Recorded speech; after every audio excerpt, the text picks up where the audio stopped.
ஸ்தோத்திரம். இந்த நாளில் வந்திருக்கிறதான ஆராதனைக்கு உங்கள் ஒவ்வொருவரையும் ஆண்டவரும் அருமை இரட்சகருமாய் இயேசு கிறிஸ்துவின் இனிய நாமத்தினாலே வாழ்த்தி வரவேற்கிறேன். கர்த்தர் உங்கள் ஒவ்வொருவரையும் குடும்பங்களையும் ஆசீர்வதிப்பாராக. அல்லேலூயா. இந்த நாளில் நாம் ஒரு சத்தியத்தை தியானிக்க இருக்கிறோம்.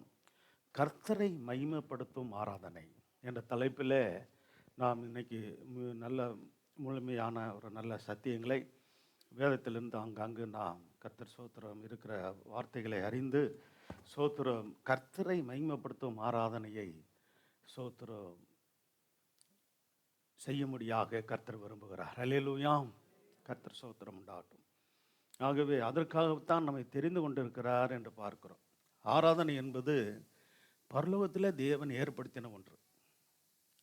ஆராதனையின் தூதனாக கர்த்தர் யாரை ஏற்படுத்தியிருந்தார்? லூசிபரை ஏற்படுத்தியிருந்தார் என்றெல்லாம் நாம் பார்க்கிறோம். பிற்பாடு அவன் பெருமையினாலே விழுந்து போனதுனால கர்த்தர் ஸ்தோத்திரம் உண்டாகட்டும், கர்த்தர் என்ன செஞ்சார்? அப்போ பூமியில் தேவனுடைய ஜனங்களை தெரிந்து கொண்டு ஆபிரகாமின் மூலமாக அவர் சந்ததியை தெரிந்து கொண்டு ஆதாம் முதற்கொண்டு நீங்கள் பார்த்தீங்கன்னா கர்த்தர் ஸ்தோத்திரம் முதல் தொழுகை ஆதாமுடைய பேரன் காலத்தில் ஆரம்பிச்சிருச்சு. வாசிக்கலாம். கர்த்தர் ஆதியாகமம் 4ஆம் அதிகாரம் 26ஆவது வசனம். சேத் யார்? சேத் யாருக்கு பதிலாக தேவன் கொடுத்தார் என்று சொல்லப்பட்டிருக்கிறது? ஸ்தோத்திரம் ஆபேல், நீதிமானாகிய ஆபேல் இறந்த பிற்பாடு கர்த்தர் ஸ்தோத்திரம் ஆதாம் ஏவாளுக்கு கர்த்தர் கொடுத்த ஒரு பிள்ளை பேர் என்னது? சேத். சரி, வாசிக்கலாம். அவன் அந்த சேத்துடைய மகனுக்கு என்ன பேர்? ஏனோஸ் என்று பெயரிட்டான். அப்பொழுது மனுஷர் கர்த்தருடைய நாமத்தை பார்த்தீங்களா? கர்த்தருடைய நாமத்தை எப்பயே தொழுது கொள்ள ஆரம்பிச்சிட்டாங்க. ஸ்தோத்திரம் ஆதாமுடைய பேரங்காலத்தில் இருந்த. இப்போ ஆதாம் ஏவாள் கீழ்ப்படியாமல் பாவம் செய்து கர்த்தர் ஸ்தோத்திரமுடைய ஏதேன் தோட்டத்தை விட்டு தேவனாலே அனுப்பப்பட்டாலோ கூட தேவன் ஸ்தோத்திரம் அவர்கள் மேலே ஸ்தோத்திரம் அவர்கள் மேலே தேவன் மனுக்குலத்தின் மேலே வைத்திருந்த அந்த திட்டம் நிறைவேற முடியாய் கர்த்தர் ஸ்தோத்திரம் உண்டாகட்டும். ஏதேன் தோட்டத்தில் தேவகுமாரனாய் இயேசுவை கர்த்தர் ஸ்தோத்திரம் ஸ்ரீயின் வித்தாக அவர் வருவார் என்பதை அங்கேயே வாக்குத்தத்தம் பண்ணினதை நம்ம பார்க்குறோம். சரி, அதில் இருக்கட்டும். இப்போ இந்த நாளில் நாம் ஆராதிக்க வேண்டிய முக்கியமான இடம் கர்த்தர் ஸ்தோத்திரம் உண்டா ஒன்று தேவனுடைய சமூகமாகிய தேவனுடைய ஆலயமாகிய ஜெப வீடு, ஆராதனை ஸ்தலம். இங்கு சோதர கர்த்தரை ஆராதிக்கிற ஸ்தலமாக இருக்கிறது. அதே வேளையில் நம்முடைய வீடுகளிலும் கர்த்தரை ஆராதித்திருக்கிறார்கள். அவர்களுடைய வீடுகளிலே கர்த்தருடைய பிள்ளைகள் கூடி கர்த்தர் ஸ்தோத்திரம் உண்டாகட்டும் ஆதி திருச்சபையில் ஆராதித்திருக்கிறார்கள் என்பதை பார்க்கிறோம். ஏசாயா 56ஆம் அதிகாரம் 7ஆம் வசனத்தை வாசிங்க. ஏசாயா 56:7 பாருங்க. ஸ்தோத்திரம் ஆண்டவர் சொல்கிறார், என் பரிசுத்த பர்வதத்துக்கு என்னுடைய ஜனங்களை நான் கொண்டு வந்து, அல்லது ஸ்தோத்திரம் என்னை ஆராதிக்கும்படியாக சகல ஜனங்களையும் நான் கொண்டு வருவேன்னு சொல்கிறார். அவருடைய பிள்ளைகளை மட்டுமல்ல, ரட்சிக்கப்பட்ட ஜனங்களை மட்டுமல்ல, ரட்சிக்கப்படாத தேவனால் சிருஷ்டிக்கப்பட்ட உண்டாக்கப்பட்ட சகல மனுஷரும் அவருடைய சமூகத்தில் வந்து ஆராதிப்பது தேவ சித்தம். அல்லேலூயா. சரி, இன்னைக்கு கர்த்தர் ஸ்தோத்திரம் வாசிக்கலாம். இப்போ எங்கே வந்திருக்கிறோம்? நம்ம பரிசுத்த பர்வதம் ஜெப வீடு. நம்ம ஸ்தோத்திரம் நான் என் பரிசுத்த பர்வத்துக்கு கொண்டு வந்து என் ஜெப வீட்டில் ஸ்தோத்திரம் கர்த்தர் நம்ம ஜெப வீட்டுக்கு கொண்டு வருகிற நோக்கம் என்ன? ஸ்தோத்திரம் அவரை ஆராதித்து ஸ்தோத்திரம் பயத்தோடு பக்தியோடும் கர்த்தரை ஆராதிக்கணும். அல்லேலூயா. அப்படி ஆராதித்து அவருடைய சமூகத்தில் நம்ம மகிழணும். ஸ்தோத்திரம் அது அவருடைய சித்தம். வேதவசனத்தை கேட்கணும், சத்தியத்தை கேட்டு ஸ்தோத்திரம் கர்த்தருக்குள் வளருவது, நாம் உள்ளான ஸ்தோத்திர மனுஷனிலே பலப்பட்டு கர்த்தர் ஸ்தோத்திரம் உண்டாகட்டும். கர்த்தர் சமூகத்தில் இருக்கிற ஒவ்வொரு மணி நேரமும் அவருடைய தெய்வீக அந்த சந்தோஷமும் அவர் தருகிற தெய்வீக சமாதானமும் நம்மை ஆட்கொள்ள வேண்டும் என்று கர்த்தர் விரும்புகிறார். ஆமேன். அல்லேலூயா. வாசிக்கலாம் தொடர்ந்து. பாருங்க, நீங்கள் செலுத்துகிற என்னது ஸ்தோத்திர காணிக்கை, துதி, சர்வாங்க தகனங்களும், அடுத்து அவர்களுடைய பலிகள் என்று சொல்லும்போது இன்றைக்கி என்ன? துதி பலி, ஸ்தோத்திர பலி, ஸ்தோத்திர ஆராதனை ஒரு பலி, கர்த்தர் காணிக்கை செலுத்த பலி. அதே சமயத்தில் தேவ சமூகத்தில் நம்மை தாழ்த்தி கர்த்தர் ஸ்தோத்திரம் உண்டாகட்டும், கர்த்தருடைய பிரசன்னத்தில் நிறைந்து கர்த்தர் ஸ்தோத்திரம் உண்டாகட்டும், அவரை அவரை துதித்து, அதாவது உயர்த்துகிறது. துதினாலே என்னது? அவர் நல்லவர், வல்லவர், அவருடைய நாமத்தை துதிக்கிற துதி, சோத்திரம். இது நமக்கு தேவை. அவர் செய்த அற்புதங்கள், அவர் செய்த அதிசயங்கள், அவர் செய்த எல்லா நன்மைகள், அவர் செய்கிறதான சகலவிதமான சோத்திரம் காரியங்கள், இதெல்லாம் நான் உயர்த்தி கர்த்தரை உயர்த்தி மகிமைப்படுத்துவது தான் கர்த்தருக்கு சித்தம். அதுதான் அவருக்கு பிரியமானது. அப்போ சொல்றார், அவர்களுடைய பலிகளும் என் பலிபீடத்தின் மேல். அன்னைக்கு சோத்திர பலிபீடம், அன்னைக்கு ஆசரிப்பு கூடாரத்தில் பலிபீடம் இருந்தது. தேவனுடைய ஆலயத்தில், சாலமோன் கட்டின ஆலயத்தில் பலிபீடம் இருந்தது. இன்னைக்கு சோத்திரா கர்த்தர் நமக்கு கர்த்தர் ஒரு பலிபீடம் உண்டு. அது இயேசுவே ஒரு பலிபீடமாக இருக்கிறார். அதே வேளையில் நாமும் ஜீவ பலியாக கர்த்தருக்கு நம்மை ஒப்பு கொடுப்பதும் ஒரு ஆராதனை. ஹல்லேலூயா. பலிபீடத்தில் அதான் சொல்லப்பட்டிருக்கிறது. சோத்திரம். ரோமர் 12:1 பின்னாடி நம்ம வாசிக்கலாம். என் பலிபீடத்தின் மேல் அங்கீகரிக்கப்பட்டிருக்கும் என்னுடைய வீடு சகல ஜனங்களுக்கும் செப வீடு எனப்படும். சரி, 1 தீமோத்தேயு 3:15 வாசிக்கலாம்.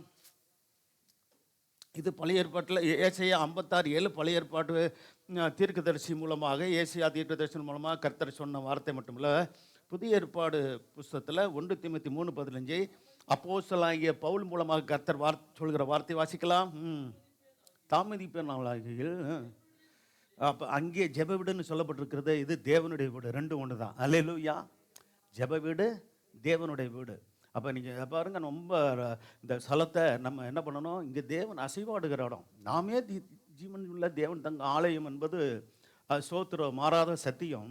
அதே சமயத்தில் நம்ம கூடி வரும்போது கர்த்தர் சோத்திரம் உண்டாகட்டும், நம்ம ஐக்கியத்தை வெளிப்படுத்துகிறோம். நாம் தேவனுடைய ஜனங்கள், ரட்சிக்கப்பட்ட ஜனங்களுடைய சோத்திர ஐக்கியம் தான் என்னது? சபை. சரி, அந்த வாசிக்கலாம். தாமதிப்பனாய்கள் தேவனுடைய வீட்டில் நடக்க வேண்டிய வகையை நீ அறியும்படி இவைகளை உனக்கு எழுதுகிறேன் என்று தீமோத்தேயுவே உனக்கு நான் தீமோத்தேயுக்கு எழுதின அந்த நிருபம் அல்லது கடிதம் வாசிக்கிறோம். அந்த வீடு என்னால் கவனிங்க, இந்த வீடு நாம் கூடி வந்திருக்கிறோமே, இந்த வீடு என்னவா? ஜீவனுடைய தேவனுடைய சபையாய் சத்தியத்துக்கு தூணும் ஆதாரமாக இருக்கிறத. ஒரு ஆராதனை செலவில் முக்கியம்னு பார்த்தீங்களா? ஸோ ஒரு பாருங்க, நமக்குன்னு வீடு இருக்குது, நாம் தங்குறதுக்கு, நம்ம ஓய்வெடுக்கிறதுக்கு, நம்ம உணவு உண்பதற்கு, இதெல்லாம் நமக்குன்னு ஒரு வீடு, சொந்த வீடோ வாடகை வீடோ கர்த்தர் நமக்கு தருகிறார். சோத்திரம். ஆனால் கர்த்தரை ஆராதிக்க முடியாது. உலகம் முழுவதிலும் நீ சொல்ல போனால் கோடிக்கணக்கான தேவனுடைய வீடு, ஜெப வீடு இருக்கிறது. ஹல்லேலூயா. அப்போ அந்த வீடு ஜீவனுள்ள தேவனுடைய சபையை சத்தியத்துக்கு தூணும் ஆதாரமாக இருக்கிறது என்று பார்க்கிறோம். கர்த்தர் சோத்திரம் உண்டாகட்டும். அதே வேளையில் அப்போ இப்போ இந்த ஒரு வசனத்தை வாசிங்க. அப்போஸ்தலர் நடபடி புஸ்தகம் 2ஆம் அதிகாரம் 46-47 அந்த நாட்களில் சோத்திரம் குறிப்பிட்ட ஆலயத்தில் மட்டும் இல்லை, சோத்திரம் தேவனுடைய ஆலயத்தில் மட்டும் இல்லை, எங்கெல்லாம் கூட்டினாங்க? தேவனுடைய ஆலயத்திலும் கூட்டினது மட்டும் இல்லை, வீடுகளிலும் கூடி கர்த்தரை ஆராதிச்சாங்க. வாசிக்கலாம். அப்போ இன்னைக்கு அப்போ என்னென்னா 2 அனுபவம் இருக்கணும். ஒன்று, கர்த்தருக்கென்று பிரத்யேகமாக சோத்திரம் ஜெபித்து ஒரு பிரதிஷ்டை பண்ணப்பட்ட ஒரு இடத்துல சோத்திரம் ஆராதிப்பது. அது தனி இடமா இருக்கலாம், அல்லது சோத்திரம் ஒரு வீட்டின் மேலே அது சோத்திரம் ஜெப வீடாக ஏற்படுத்தி நம்ம ஆராதிக்கலாம். அது தேவன் வைத்த ஒழுங்கு தான். அதே வேளையில் சிலர் சோத்திரம் குடுத்தனம் நடத்துகிற வீட்டில் என்ன பண்ணுவாங்க? ஆமாம், சோத்திரம் அது ஒரு குறிப்பிட்ட இடத்த ஒதுக்கி சோத்திரம் நம்ம வீட்டில் ஜபிக்கிறது கூட பாருங்கள், என்ன செய்வாங்கன்னா ஒரு ஜப அறை, ப்ரேயர். அப்போ சோத்திரம் அது ஒரு கர்த்தருடைய பிள்ளைகள் வீடு கட்டும்போது சோத்திரம் என்ன பண்ணுவாங்க? ஜபத்துக்கென்று ப்ரேயர் ரூம் ஒன்று கட்டி அந்த ரூமில் போய் ஜெபம் பண்ணுவாங்க. பாருங்கள், உலகத்தார் பாருங்கள், வீடுகளில் என்ன இருக்குது? பூஜாரன்னு வச்சுருக்காங்கல்ல. சோத்திரம். அப்போ பாருங்கள், அவங்களுக்குன்னு சில காரியங்கள் தெரியுது. சரி, அவங்க காரியம் அவங்களுக்குரியது. நாம் அப்போ பாருங்க, நம்ம சோத்திரபடியாக ஒரு ஜபிக்கிறதுக்குன்னு ஒரு காரியங்கள். அதே சமயத்தில் அப்படி இல்லாத பட்சத்தில் 2-3 பேர் கூடி வந்து ஒரு இடத்த சோத்திர நாம் ஜபிக்கிற ஒரு இடமாக நாம் அதை வைத்து சோத்திரம் அந்த இடத்துல நாம் ஜபிக்கும் போதும் 2-3 பேர் கூடி வரும்போது அவர் நாமத்தில் அங்கே ஆண்டவர் நம் நடுவில் இருக்கிறார். ஹல்லேலூயா. வாசிக்கலாம். அப்போஸ்தலர் நடபடி புஸ்தகம் 2ஆம் அதிகாரம் 46 வசனம் 47 வசனம். அப்போ யார்? ஆதி திருச்சபையார் ஒருமனப்பட்டவர்களாக. ரொம்ப முக்கியம். சபையில் கூடி வந்தாலும் அங்கே என்ன வேணும்? ஒரு மனமாய் நாம் கூடி வரணும். கர்த்தர் சோத்திரம் உண்டாகட்டும். அதே வேளையில் ஒரு ஜெபிக்கும்போது ஆராதிக்கும்போது நாம் ஒரு மனமாய் கூடி வந்து ஆராதிப்பது, அந்த ஒரு மனமாய் ஆராதிக்கிற ஆராதனையிலே தேவன் மகிமைப்படுகிறார். ஹல்லேலூயா. அதே போல் வீடுகளில் கூட நீங்கள் ஒரு மனமாய் கூடி ஜெபிக்கணும். சோத்திரம். அங்கே இருமனம் இருந்து நீங்கள் ஜெபிக்க உட்காந்தீங்கன்னா ஜெபிக்க முடியாது. சோத்திரம். இப்போ கணவன் மனைவி அல்லது பெற்றோர் பிள்ளைங்க சோத்திரம், அந்த நேரத்தை நம்ம ஒதுக்கி அப்படி குடும்பமாக ஜெபிக்கிற ஒரு காரியம் அவசியம். அப்போ அவர்கள் ஒருமனப்பட்டவர்களாய் தேவாலயத்தில் அனுதினமும் தரித்திருந்தார்கள். அடுத்து என்னது? வீடுகள் தோறும்னு என்ன அர்த்தம்? விசுவாசிகள் வீடுகள். அன்னைக்கு சபை பெருகிட்டே போச்சுங்களே. அதனால சோத்திரம் பத்தாது இடம், ஒரு குறிப்பிட்ட இடங்கள் போதுமானதாக இல்லை. அதனால் என்ன செஞ்சாங்க? ஆங்காங்கே ஆண்டவருடைய பிள்ளைகள் ரட்சிக்கப்பட்ட ஜனங்களுடைய வீடுகள்லாம் கூடி என்ன செஞ்சாங்க? கூடி ஆராதிச்சாங்க. அப்பம் பெட்டுன்னா என்னது? சோத்திரம் திருவிருந்து. அப்பம் பெட்டு அப்பம் பெட்டு இப்போ என்ன செஞ்சாங்களாம்? மகிழ்ச்சியோடும் கபடமில்லாத இதயத்தோடும் போஜனம் பண்ணி என்ன பண்ணாங்களாம்? என்ன செஞ்சாங்க? தேவனை துதித்து. ஆமாம், தேவனை துதித்து ஜனங்கள் எல்லார் இடத்திலும் தயவு பெற்றிருந்தார்கள். பாருங்க, சோத்திரம். ரட்சிக்கப்படுவர்களை கர்த்தர் என்ன செஞ்சாராம்? அனுதினமும் சபையில சேர்த்து கொண்டே வந்தார். ஹல்லேலூயா. அந்த ஆதி திருச்செயமுடைய நிலவரம் நம்முடைய காலத்தில் ஏற்படுவதாக நம்முடைய சபையிலும் ரட்சிக்கப்படுவர்களை கர்த்தர் அனுதினமும் சபையில சேர்ப்பாராக. ஹல்லேலூயா. விரும்பணும். நம்ம வாரம் வாரம் புதிய ஜனங்களோடு கூட ஆராதிக்கணும்னு சொல்லி விரும்பணும். அதே மாதிரி ரட்சிக்கப்பட்ட ஜனங்களும் சோத்திரம் மிஸ் பண்ணாமல் ஒவ்வொரு வாரமும் குடும்பமாய் வந்து கர்த்தரை ஆராதிக்கணும். ஹல்லேலூயா. இது தேவனுடைய விருப்பம், தேவனுடைய சித்தம். கர்த்தர் சோத்திரம் உண்டாகட்டும். அடுத்து நீங்கள் பார்த்தீங்கன்னா, நாம் கர்த்தரை ஆராதிக்கிற முறைகள் என்ன என்பதை நம்ம பார்க்கணும். சரி, கர்த்தர் சோத்திரம் உண்டாகட்டும். எப்படி அப்படின் போது சங்கீதம், நம்ம வாசித்த சங்கீதம் 96ஆம் அதிகாரம் 9ஆம் வசனத்தை வாசிங்க. பாருங்கள், அதில் ஆராதனை எப்படி செய்யணுன்றது அதுக்கூடிய காரியங்கள் சொல்லப்பட்டிருக்கிறது. கர்த்தர் சோத்திரம் உண்டாகட்டும். 96ஆம் சங்கீதத்தில் வாசிக்கலாம். எப்படி நம்ம கர்த்தரை ஆராதிக்கணும்? பரிசுத்த அலங்காரத்துடனே கர்த்தரை நாம் தொழுது கொள்ளணும். பூலோகத்தாரே நீங்கள் யாவரும். ஆமாம், பார்த்தீங்களா எப்படி கர்த்தரை ஆராதிக்கணுமா? பயத்தோடும் பக்தியோடும் ஆராதிக்கணும் அப்படின்னு பல வசனங்கள், பல சோத்திரம். குறிப்பாக பரிசுத்த அலங்காரத்துடனே கர்த்தரை தொழுது கொள்ளுங்க. நம்ம ஏற்கனவே ஆராதித்த அந்த ஸ்தலத்தில் தொடக்க காலத்தில் நீங்கள் பார்த்தீங்கன்னா ஒரு போர்டு போட்டிருந்தோம். பரிசுத்த அலங்காரத்துடனே கர்த்தரை தொழுது கொள்ளுங்கள். தெரியுமா? பழைய அப்போ 2000 நம்ம ஊழியம் ஆரம்பித்தோம். சோத்திரம். அந்த நாட்களில் சோத்திரம் அந்த போர்டு தான் போட்டிருந்தோம். அது பிற்பாடு வேறு சோத்திரம் வேறு என்னது பேனர் போட்டிருந்தோம். சரி, இதெல்லாம் இருந்தது சோத்திரம். சேனை அது என்ன இருந்தவரும் இருக்கிறவரும் வருகிறமாய் சர்வவல்லமையுள்ள தேவனாகிய கர்த்தர் பரிசுத்தர் என்ற அந்த பேனர் போட்டிருந்தோம். சரி, அப்போ கர்த்தர் சோத்திரம் உண்டாகட்டும். இதுலேயும் பாருங்கள், முக்கியமாக என்ன சொல்லப்பட்டிருக்கிறது? கர்த்தர் சோத்திரம் உண்டாகட்டும். 6ஆவது வசனத்தை வாசிங்க. மகிமையும் கனமும். பாருங்க, ஆராதனை ஸ்தலத்தில் என்ன இருக்குது? மகிமையும் கனமும். அவருடைய சமூகத்தில் இருக்கிற யாருக்கு மகிமை கனம்? கர்த்தருக்கு செலுத்தணும். கர்த்தர் சோத்திரம் உண்டாகட்டும். வல்லமையும் மகத்துவமும். ஆமாம், சோத்திரம். அந்த வல்லமையும் மகத்துவமும் அவர் பரிசுத்த ஸ்தலத்தில் இருக்கிறது. அப்போ சோத்திரம் மகிமையும் கனமும் கர்த்தருக்கு செலுத்தணும். அப்படி செலுத்தும் போது அவர் வல்லமையை நமக்கு தருகிறார். அல்ல, வல்லமையில் தேவன் வல்லமையையும் மகத்துவமும் நிறைந்த தேவன் நம்மை சோத்திர தேவ பலத்தினால் வல்லமையினால் நிரப்பி நடத்துகிறவர் கர்த்தர். அடுத்து பாருங்க, ஜனங்களின் வம்சங்களே கர்த்தருக்கு கர்த்தருக்கே அதை செலுத்தணும். ஆமாம், சோத்திரம். அடுத்து பாருங்க, அடுத்த வசனம். அவருடைய நாமத்துக்குரிய மகிமை செலுத்தி காணிக்கையில் கொண்டு வந்து என்ன செய்யணும்? கர்த்தருக்கு அவருடைய நாமத்துக்குரிய மகிமையை செலுத்தி என்ன செய்யணுமா? காணிக்கைகளை கொண்டு வந்து. தேவனுடைய ஒழுங்கின்படி தான் நம்ம என்ன பண்ணுறோம்? காணிக்கை, சோத்திரம், தசோபாகம் என்பதும் தேவன் வைத்த ஒழுங்கு. 10 ஒரு பகுதி உங்கள் வருமானத்தில் அது கர்த்தருக்கென்று செலுத்தும் போது அதை கர்த்தர் ஆசீர்வதித்து உங்களுக்கு பல மடங்காக திருப்பி தருகிறார். அதே சமயத்தில் காணிக்கை என்பது சோத்திரம் ஒவ்வொரு வாரமும் நம்ம கூடி வரும்போது அந்த வாரத்தில் கர்த்தர் உங்களுக்கு தந்த ஆசீர்வாதத்தில் சோத்திரம் ஒரு உங்களுக்கு மனப்பூர்வமாக விருப்பப்பட்ட ஒரு பகுதியை கொடுப்பது தான் காணிக்கை. சரி, அப்போ இப்படிலாம் வேதம் சொல்லுகிறதே பார்க்குறோம். ஸ்தோத்திரம். அப்படி சொல்லப்பட்ட அந்த 96ஆம் சங்கீதத்தில் பாருங்க, ஆண்டவருடைய வருகை குறித்து சொல்லப்பட்டிருக்கு. 13ஆம் வசனம் வாசிங்க. அவர் வருகிறார். அவர் யார் வருகிறார்? அவர்னா யாரு? நம்முடைய ஆண்டவராகிய இயேசு கிறிஸ்து வருகிறார். பார்த்தீங்களா? ஸ்தோத்திரம். இது சொல்லும்போது ஆண்டவர் என்ன பண்ணல?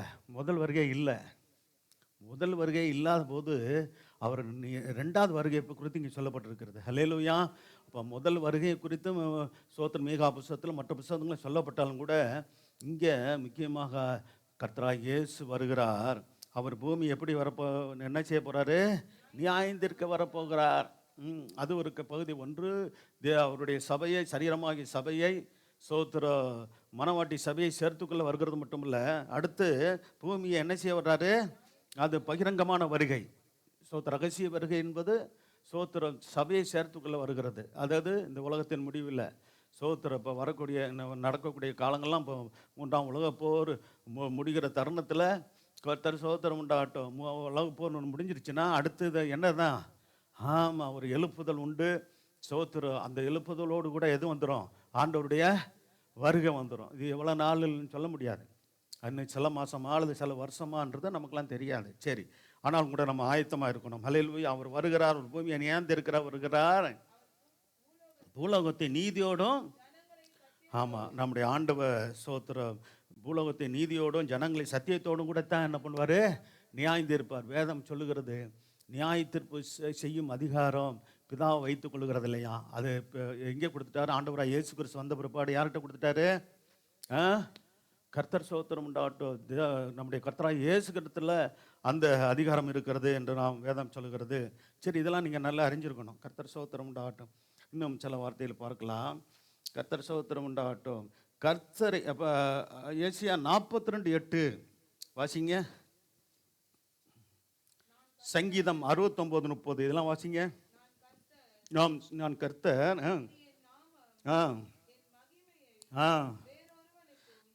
பாருங்க சொல்றார், நான் கர்த்தர், இது என் நாமம், என் மகிமையை வேறு ஒருவனுக்கும் என் துதியை. பார்த்தீங்களா? தெளிவாக சொல்லியிருக்கிறார். நான் கர்த்தர், இது என் நாமம், என் மகிமையை யார் கொடுக்க மாட்டேன்? வேறு ஒருத்தருக்கு ஆண்டவர் கொடுக்க மாட்டார்னு சொல்லிட்டார். ஆமாம், ஸ்தோத்திரம். அடுத்து துதியை யாருக்கு தரமாட்டார்? ஆமாம், விக்கிரகங்களுக்கு முன்பாக ஸ்தோத்திரம் விக்கிரகங்களுக்கு கர்த்தர் கொடுக்கவே மாட்டார். ஸ்தோத்திரம். அப்போ இன்றைக்கி நம்ம கவனமாக இருக்கணும். கர்த்தர் ஸ்தோத்திரம் உண்டாகட்டும். இயேசுநாதர் சிலை தான் ஸ்தோத்திரம். அப்போ புனிதர்கள் சிலை. அதுக்கு முன்னாடி நின்று நான் என்ன பண்ணுறேன்? ஸ்தோத்திரம். நான் என்ன பண்ணுறேன்? ஆண்டவரை நான் கும்பிடுறேன், ஆண்டவரை ஆராதிக்கிறேன்னா ஸ்தோத்திர தேவன் அதை ஏற்றுக்கொள்ளுகிறது இல்லை. ஹல்லேலூயா. விக்கிரகங்களாகிய எது ஒன்றும் ஸ்தோத்திரம் தேவன் அதை ஏற்றுக்கொள்ளுகிறது இல்லை. அது ஆராதனையாக தேவனுடைய பார்வையில் இல்லை என்பதை நாம் அறிந்து கொள்ள வேண்டும். கர்த்தர் ஸ்தோத்திரம் உண்டாகட்டும். சரி, அடுத்து சங்கீதம் 69:30 வாசிங்க. தேவனுடைய நாமத்தை என்ன செய்யணும்? பாட்டினாலே துதித்து. ஆமாம், தேவனுடைய நாமத்தை என்ன செய்யணும்? பாட்டினாலே துதிக்கணும். எந்த பாட்டினால? இப்போ ட்ரெண்ட் என்ன தெரியுமா? சினிமா பாட்டு பாடுறது. என்னது? சர்ச்சுக்குள்ளே என்னது பண்ணுறது? சினிமா பாட்டு. ஸ்தோத்திரம். ஆராதனையிலும் சினிமா பாட்டு, திருவிருந்த பகுதியிலையும் சினிமா பாட்டு. எங்கே? நம்ம தமிழ்நாட்டில் நடக்குது இந்த கூத்தலாம். இதெல்லாம் வெளிநாட்டிலேருந்து வந்த கள்ள போதனைகள். ஸ்தோத்திரம். ரொம்ப கவனமாக இருக்கணும். ஸ்தோத்திரம். பாருங்கள், ஸ்தோத்திரம். மோசே ஆண்டவர் வர சொன்னார் இல்லையா? சினாய் மலைக்கு மேலே ஏறி வாப்பா. ஸ்தோத்திரம். நீ என்னோட இருக்கணும். நான் உனக்கு என்ன செய்வேன்? பிரமாணங்களை கொடுப்போம். இஸ்ரவேல் ஜனங்களுக்கு கொடுக்கும்படி பிரமாணங்களை கொடுப்பேன் அப்படின்னு சொல்லிட்டு ஸ்தோத்திரம் யோசுவாவை கூட்டிகிட்டு போய் ஸ்தோத்திரம் ஒரு இடத்துல இருக்க வச்சுட்டு தனியாக யார்கிட்ட போயிடுறாரு? கர்த்தர்கிட்ட போயிடுறாரு. அவர் போனார்னா ஸ்தோத்திரம் நீங்கள் இருங்க, நான் ஆண்டவர் கூப்பிடுறாரு, பிரமாணங்கள் வாங்கிட்டு வர்றேன்னு தான் போனார். ஆனால் இந்த ஜனங்கள் பார்த்தாங்க, 40 நாள் ஆகிப்போச்சு. ஸ்தோத்திரம். யார் வரல? மோசே வரல. ஸ்தோத்திரம். அப்போ எங்களை நடத்தி கொண்டு வந்த மோசைக்கு என்ன ஆச்சுன்னு தெரில. ஆகவே எங்களுக்கு முன் செல்லும் தெய்வங்களை உண்டு பண்ணணும்னு சொல்லி யார்கிட்ட போய் கேட்டாங்க? ஆரோன்கிட்ட போய் கேட்டாங்க. ஆரோன் என்ன சொல்லியிருக்கணும்? கர்த்தர் தான் உங்களை முன் நின்று நடத்தி வந்தவர். அவர் மோசையை கொண்டும் நடத்தி வந்தாலும் அவர் தான் உங்களுடைய தேவன், அவர் தான் நம்முடைய தேவன். ஆகவே அவரை தவிர வேறு தேவன் இல்லைன்னு சொல்லி என்ன சொல்லியிருக்கணும்? எங்களை முன் சொல்லும் தெய்வங்களை உண்டு பண்ணுன்னு சொல்லும்போது உண்டாக்கிடக்கூடாது. ஆனால் என்ன பண்ணார்? அப்போ உங்கள்கிட்ட இருக்கிற என்ன பண்ணுங்க? ஆமாம், ஆபரணங்கள்லாம் கொண்டு வாங்கன்னு சொல்லி எகிப்தில் வழிபட்டதான கண்ணுக்குட்டியை செஞ்சு என்ன செஞ்சார்? வழிபட வச்சார். வழிபடும் போது அங்கெல்லாம் கவனிங்க, அதை அது செய்து என்ன சொன்னாங்களாம்? கர்த்தருக்கு பண்டிகை பண்ணது விக்கிர ஆராதனை அதை வாசிக்கலாம். ஏன்னா கொடுமை பற்றிங்களா? இன்றைக்கி அதான் இன்னைக்கு கர்த்தருக்கு ஆராதனைங்க. சினிமா பாட்டு என்னென்ன பாட்டுன்னு பாருங்கள், நீங்கள் இதில் வருது, யார் யார் பேரெல்லாம் தெரியும். அப்போ சில ஆட்கள் இளைஞ அதான் யங்ஸ்டரு இந்த காலத்தில் ரொம்ப வழி தவற பண்ணுறாங்க. சில ஊழியர்களை பாருங்கள்.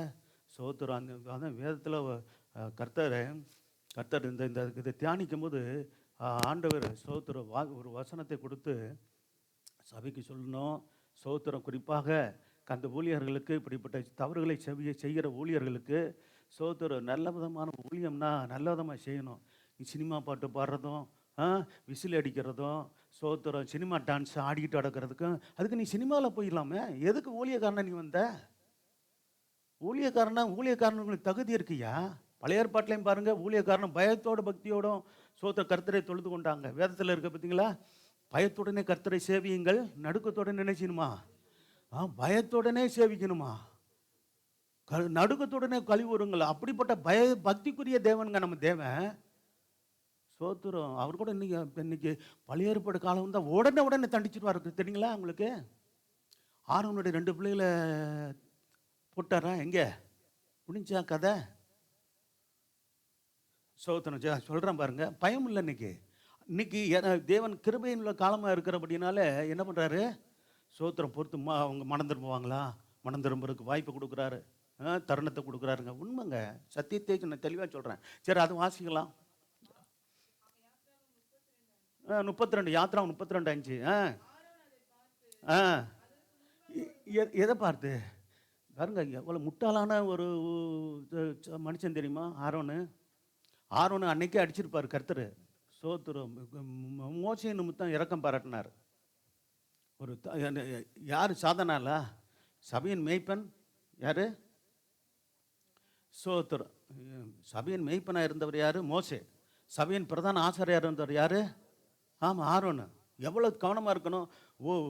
ஊழியக்காரன் ஸ்தானத்தில் இருக்கிறாரு. ஒரு நல்ல ஒரு பிரதான ஆசாரி என்ற ஒரு உயர்ந்த நிலையில தான் கர்த்தர் வச்சிருக்கிறாரு. அப்போ ஒரு பொறுப்பை நம்பி கொடுத்துட்டு போனால், நான் போயிட்டு வர வரைக்கும் இந்த ஜனங்களை பார்த்துக்கணும்னு சொல்லிட்டு போனால், ஜனங்களுடைய விருப்பத்தும்படியா செய்கிறது? ஏன்னா ஜனங்களுக்கு பயப்படுறான் அந்த மனுஷன். நம்ம அடிச்சிருவாங்களே, கொண்டுருவாங்களே, சாகு. நானே சொல்கிறேன், கர்த்தருடைய ஊழியத்துக்குன்னு வந்தல. ஜனங்கள் தானே. அப்படி என்ன அடிச்சா கொண்டுருவாங்க? அப்படிலாம் செய்ய மாட்டாங்க. ஏன் முடியாது, அவர் வந்துடுவார், ஜெபம் பண்ணுவோம், கர்த்தர் பேசுவார். அப்படி பேசுகிற தெய்வம் தானே. அன்னைக்கு பலமுறை பேசியிருக்காரா? ஆரோனுக்கு முன்னாடி பேசியிருக்காரா? முன்னாடி மோசேட்டு பலமுறை பேசியிருக்காரு, ஆரோன்கிட்ட கூட பேசியிருக்காருங்க கர்த்தர். சரி வாசிங்க. ஆரோன் அதை பார்த்து, எதை பார்த்து? கண்ணுக்குட்டி. கண்ணுக்குட்டியை பார்த்து, அந்த விக்கிர சிலையை பார்த்து, அதற்கு முன்பாக ஒரு பலிபடத்தை கட்டி நாளைக்கே இன்னைக்கு கர்த்தருக்கு பண்டிகைன்னு அன்னைக்கு சொன்னது போல இன்னைக்கு கர்த்தருடைய ஆராதனைங்க. விசிலடி, டான்ஸ் இப்படி ஆடு. என்னது? ஆமாம், சினிமா பாட்டு. நமக்கு கர்த்தரை ஆராதிக்கிறதுக்கு பாட்டே இல்லை பார்த்தீங்களா? ஆயிரக்கணக்கான பாட்டு இருக்குங்க. எவ்வளோ பக்திக்குரிய பாடல், எவ்வளோ பயத்துக்குரிய பாடல், எவ்வளோ கர்த்தரை மகிமைப்படுத்துகிற பாடல் இருக்குது. இதெல்லாம் என்ன தெரியுமா? துணிகரமான பாவங்கள். சரி, இப்போ சொல்கிறேன் பாருங்க. கர்த்தருக்கு மகிமை உண்டாகட்டும். இப்போ வாசிங்க, என்னாகுமா 3ஆம் அதிகாரம். கர்த்தர் சொன்ன 3லேருந்து சில வசனங்கள் வாசிங்க. 4வது வசனம் வரைக்கும் வாசிக்கலாம். சீனாய் இப்போ தம்பி, என்னாகுமா 3ஆம் அதிகாரம் 1லேருந்து 4 வசனங்கள் வரைக்கும். சீனாய் மலையில் கர்த்தர் மோசையோடு பேசின நாளிலே என்பவர்களுடைய வம்ச வரலாறு. நல்ல அந்த பகுதியை கவனிங்க. சரி, அடுத்து ஆரோனுடைய குமாரர் ஆ ஆ இப்போ மூத்தவன் யார்? நாதாப். அதுக்கு அடுத்து ரெண்டாவது பிறந்தது யார்? அபியூ. அடுத்து மூணாவது எலெயாசார். இத்தமார் என்பவர்களே, சரி கவனிங்க, ஆசாரிய ஊழியம் செய்வதற்கு செய்யப்பட்டு ஆசாரியரான குமாரின் நாமங்கள் இவைகளே. பிரதான ஆசாரியர் தகப்பன் ஆரோன், அவனுடைய பிள்ளைங்கள் யாரு?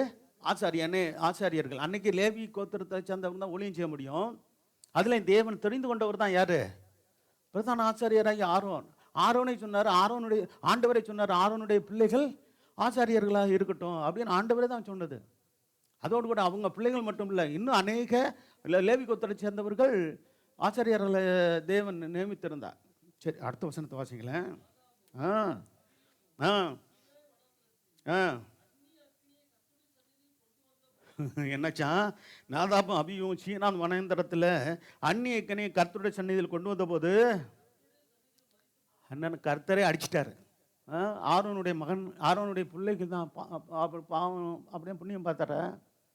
அந்நிய அக்கினை கொண்டு வந்து அடிச்சு போடுவாருங்க கர்த்தர், கொண்டு போடுவார். அடிச்சு போடுவாருன்னு அர்த்தம். செத்தே போனாங்க பார்த்தீங்களா? சோத்திரம் ஒன்றுமே சொல்லலை தெரியுமா? சோத்திரம், ஆண்டவர் இப்படி ஆகிப்போச்சு, சோத்திரம் என் பிள்ளைகளை அடிச்சிட்டிங்களே, ஒரு வார்த்தை பேசலை. யார்? ஏன்னா தப்பு. அடுத்த ரெண்டு பிள்ளைகளும் தேவ அக்கினியினால ஆராதிக்கிறாங்க. அடுத்த வசனத்தை பாருங்க, அதை அடுத்து தொடர்ந்து வாசிங்க. அப்போ எப்படி இருக்கும் பார்த்தீங்களா? சோத்திரம் தேவனுக்கு விரோதமாக யார் செயல்பட்டாலும் சோத்திரம் பார்த்தீங்களா, சந்ததியெல்லாம் போயிடுச்சு. பார்த்தீங்களா யாருடைய சந்ததியெல்லாம் போச்சு? ஆமாம், இன்றைக்கி விளையாண்டுக்கிட்டு இருக்கிறானுங்க சில ஆட்கள். சோத்திரம் ஊழியன்ற பேரில் தேவ பயம் இல்லைங்க, துணிகரமான காரியங்களை செய்கிறாங்கங்க. சோத்திரம் இதை என்ன பண்ணுறாங்க? சிந்திக்காத அந்த சபையினுடைய விசுவாசிகள் எல்லாம் ரொம்ப பரிதாபத்துக்குரிய ஆட்களாக இருக்கிறாங்க. சோத்திரம் சிந்திக்கணும். கர்த்தர் சோத்திரம் அநேக பரிசுத்தவான்கள் சொல்கிறதுன்னா அப்படிப்பட்ட ஆளுகளை விட்டு வெளியே வரணும். அப்போ தான் அந்த ஆளுகளுக்கு பயம் வரும். சோத்திரம் அப்படி இல்லாமல் சோத்திரம் சேர்ந்து பாடுறது, விசில் அடிக்கிறது, சினிமா பாட்டை பாடுறாங்கன்னா சேர்ந்து பாடுறது, அந்த ஆளும் விசில் அடித்து காமிக்கிறான், இவனுங்களும் விசில் அடிக்கிறாங்க. விசுவாசிக்கலாம், உங்களுக்கு விசில் அடிக்க தெரியுமா? டான்ஸ் ஆடணுமா? ஆமாம், சில இடங்கள் போனால் உங்களுக்கு கற்றுக் கொடுப்பாங்க. அதுக்கு தான் நாங்கள் வெளியில் யாரையும் அனுப்புறதில்ல அனாவசியமாக. ஹல்லேலூயா. கெடுத்துருவாங்க உங்களை. சோத்திரம் மோசமான காலத்தில் இருக்குது பார்த்தீங்களா? ஆனால் 4 பிள்ளைகள் 2 பேர் அந்நிய அக்கினியை கொண்டு வந்துட்டான், அந்நிய ஆராதனை செய்கிறான். ஆனால் 2 பேரும் தேவ பயத்தோடு கர்த்தரை உண்மையாக ஆராதிக்கிறாங்க. ஹல்லேலூயா. அவங்க யார்? எலெயாசாரும் இத்தமாரும். எலெயாசார் இத்தமாருடைய ஊழியங்களை பாருங்கள், எப்படி இருக்குன்னு பாருங்கள், மகிமையாக இருக்குங்க. நான் சொல்கிறேன் பாருங்கள், சோத்திரம் ஒரு ஊழியக்காரனா சத்தியத்தை அறிஞ்சு பேசுகிறேன். சோத்திரம் இப்போ சில ஆளுங்களை பார்க்குறீங்க பாருங்கள், ஒரு காலத்தில் மனம் திரும்பலைன்னா பொறுமையாக கர்த்தர் மனம் திரும்ப வாய்ப்பை கொடுத்து தருணத்தை கொடுத்து புதிய ஏற்பாட்டில் அதை தான் செய்கிறாரு. நான் இல்லைன்னு சொல்ல வரல. ஆனால் அதுக்காக தேவனுடைய இரக்கத்தையும் சோத்திரம் பொறுமையையும் சோதிச்சுட்டு என்ன பண்ணக்கூடாது?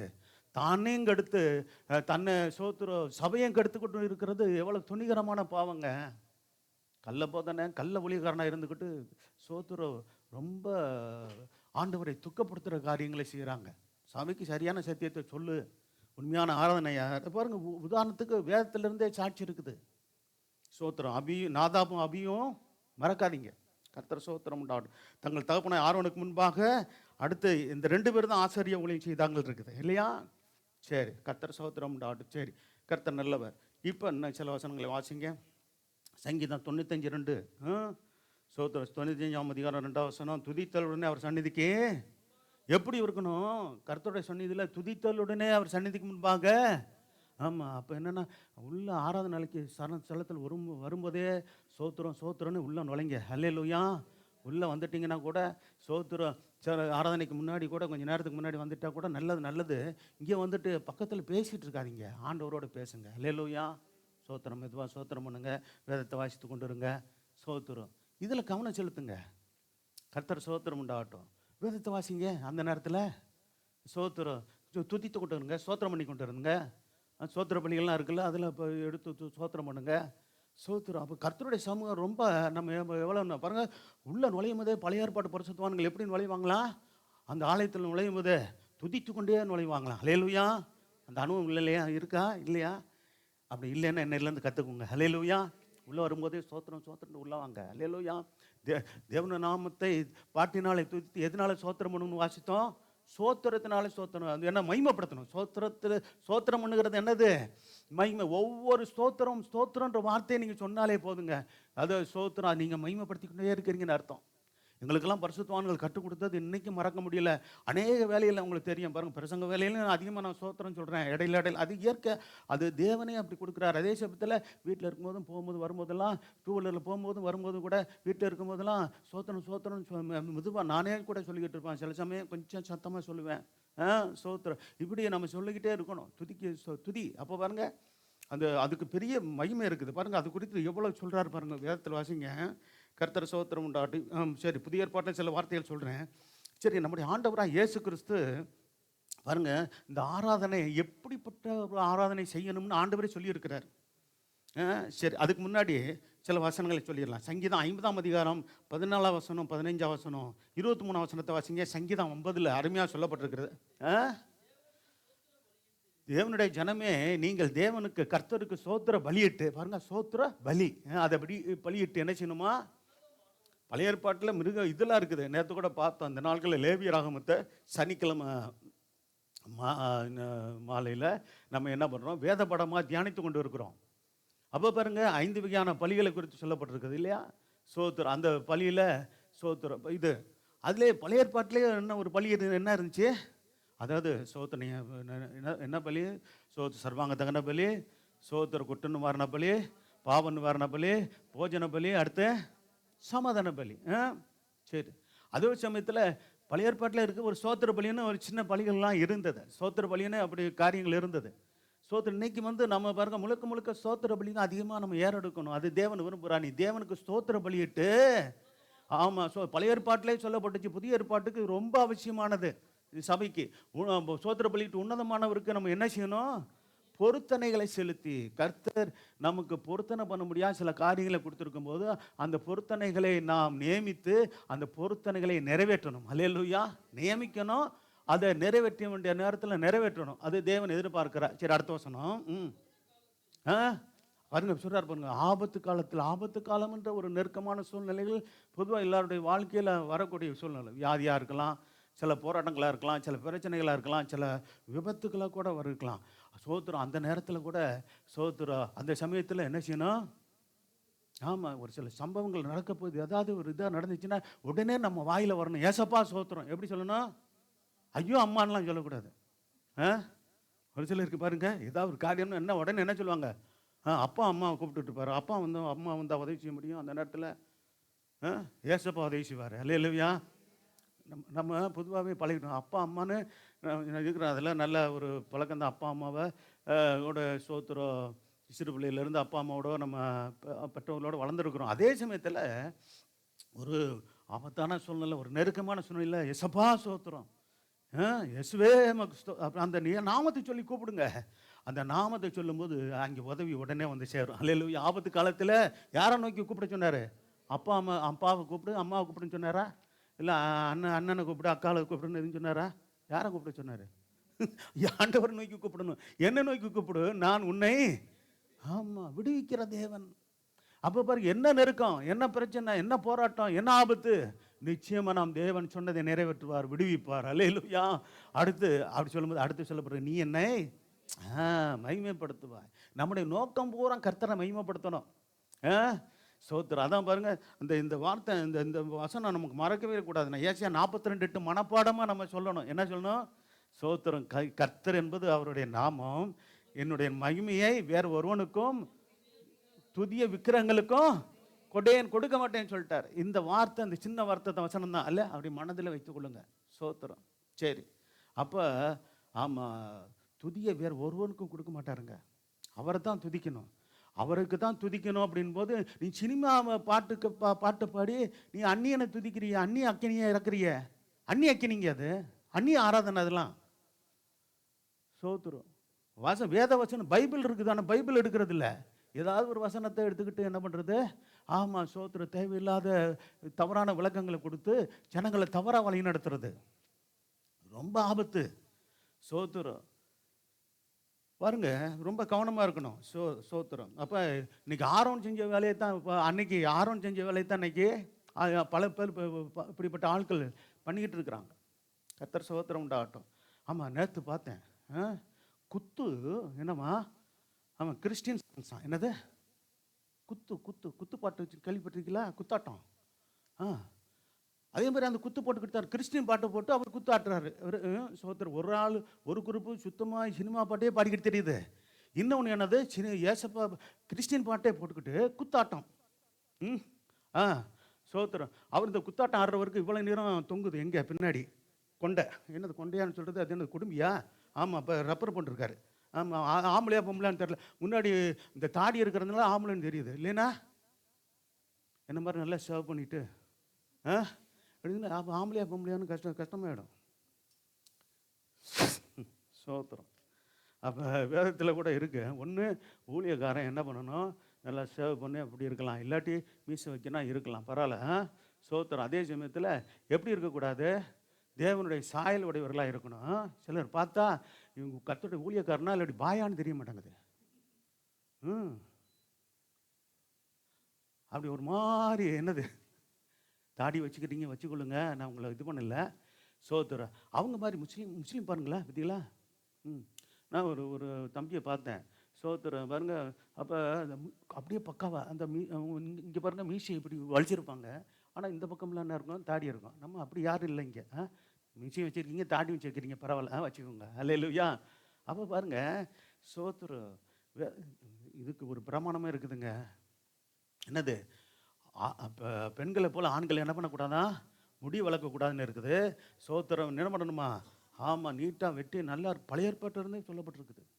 வேதத்தை நல்லா வாசிங்க, பழைய ஏற்பாட்டிலேருந்து வாசிங்க, ஆதியாகமம் முதற்கொண்டு வாசிட்டு வாங்க, அதில் எல்லாம் இருக்குது. இது அந்த காலத்துடைய சத்தியம் அப்படிலாம் நினைக்காதீங்க. சில பலிக்காரனுங்க மிருக பலிகளை தான் இன்றைக்கி செலுத்தக்கூடாதுன்னு இருக்குது. அந்த மிருகபலி கூட எதற்கு அடையாளமாக சொல்லப்பட்டது? ஆண்டவரை இயேசு கிறிஸ்து சோத்திரம். அவர் என்னது சோத்திரம். ஆமாம், தேவ ஆட்டுக்குட்டியாய் ஆடு பலி எடுப்பட்டதுக்கு எதற்கு அடையாளம்? அவர் தேவ ஆட்டுக்குட்டியாய் ஒரு ரத்தம் சிந்தி பாடுபட்டு மரிக்கணும் என்பதை சொல்லப்பட்டிருக்கிறது. கர்த்தர் சோத்திரம் உண்டாகட்டும். சரி, நல்லது. சரி, நீங்கள் கர்த்தருக்கு மகிமை உண்டாகட்டும். இப்போ வாசிங்க 23 வசனம் கூட வாசிங்க.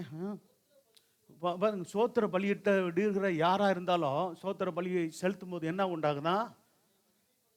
ஆண்டவரை மகிமைப்படுத்துகிறாங்க. சோத்திர பலி எடுக்கிறவன் சோத்திர பலி எடுக்கிறவள் அப்படின்னு பொதுவாக சோத்திர பலி எடுக்கிறவர்கள் என்ன செய்கிறோம்? ஆண்டவரை மகிமைப்படுத்துகிறோம். அல்லேலூயா.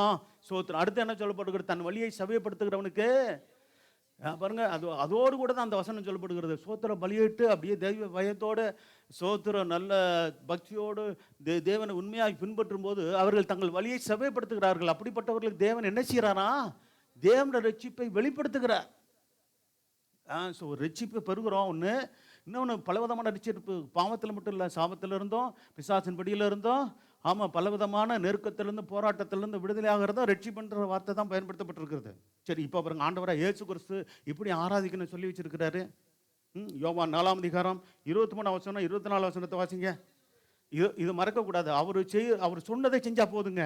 சொல்லாதெல்லாம் இன்னைக்கு செஞ்சுட்டு இருக்கிறாங்க ஆட்கள். சோத்திரம். அவர் சொன்னது என்னது? இல்லை அது இதில் அதுக்கு முன்னாடி கூட 23 வாசிக்கணும். உண்மையாக தொழுது கொள்கிறவர் இருக்கிறதா. அதுக்கு முன்னாடி பாருங்கள், பிதாவை எங்கும் தொழுது கொள்ளும் காலம் வருகிறதுன்னு சொன்னாரா? இதில் தான் இருக்குது. உண்மையாக தொழுது கொள்கிறவர்கள் என்ன செய்யணும்? 22 வசனத்தை கூட போடலாம். 22 வசனம் வந்து பாருங்க. சோத்திரம். யாருக்கிட்ட சொன்னார் ஆண்டவர்? கர்த்தர் சோத்திரம் உண்டாகட்டும். சமாரியா ஸ்திரீகிட்ட தானே சொல்றாரு. சமாரியா ஸ்திரீகிட்ட சொல்றாரு, சோத்திரம், நீங்கள் அறியாததை தொழுது கொள்கிறீர்கள். ஆமாம், சோத்திரம். அப்படி சொல்லிட்டு நாங்கள் இஸ்ரவேலர்களாக நாங்கள் அறிந்திருக்கிறதை தொழுது கொள்கிறோம் சொல்றாரு. அந்த சமாரியர்களுடைய தொழுகை சரியான தொழுகையாக இல்லை அந்த நாட்கள். அதான் சொன்னார், நாங்கள் அறிந்திருக்கிறதை தொழுது கொள்கிறோம், ஏனென்றால் ரட்சிப்பு. இது உண்மை. அடுத்து சரி, இப்போ அடுத்த 23, 24 முக்கியம். உண்மையாய் தொழுது கொள்கிறவர்கள். ஆமாம், பிதாபி ஆவியோடு உண்மையோடும். அப்போ மூன்றில் ஒருவராகிய தேவன், திரியேக தேவன் என்று சொல்லுகிறோம். சோத்திரம்.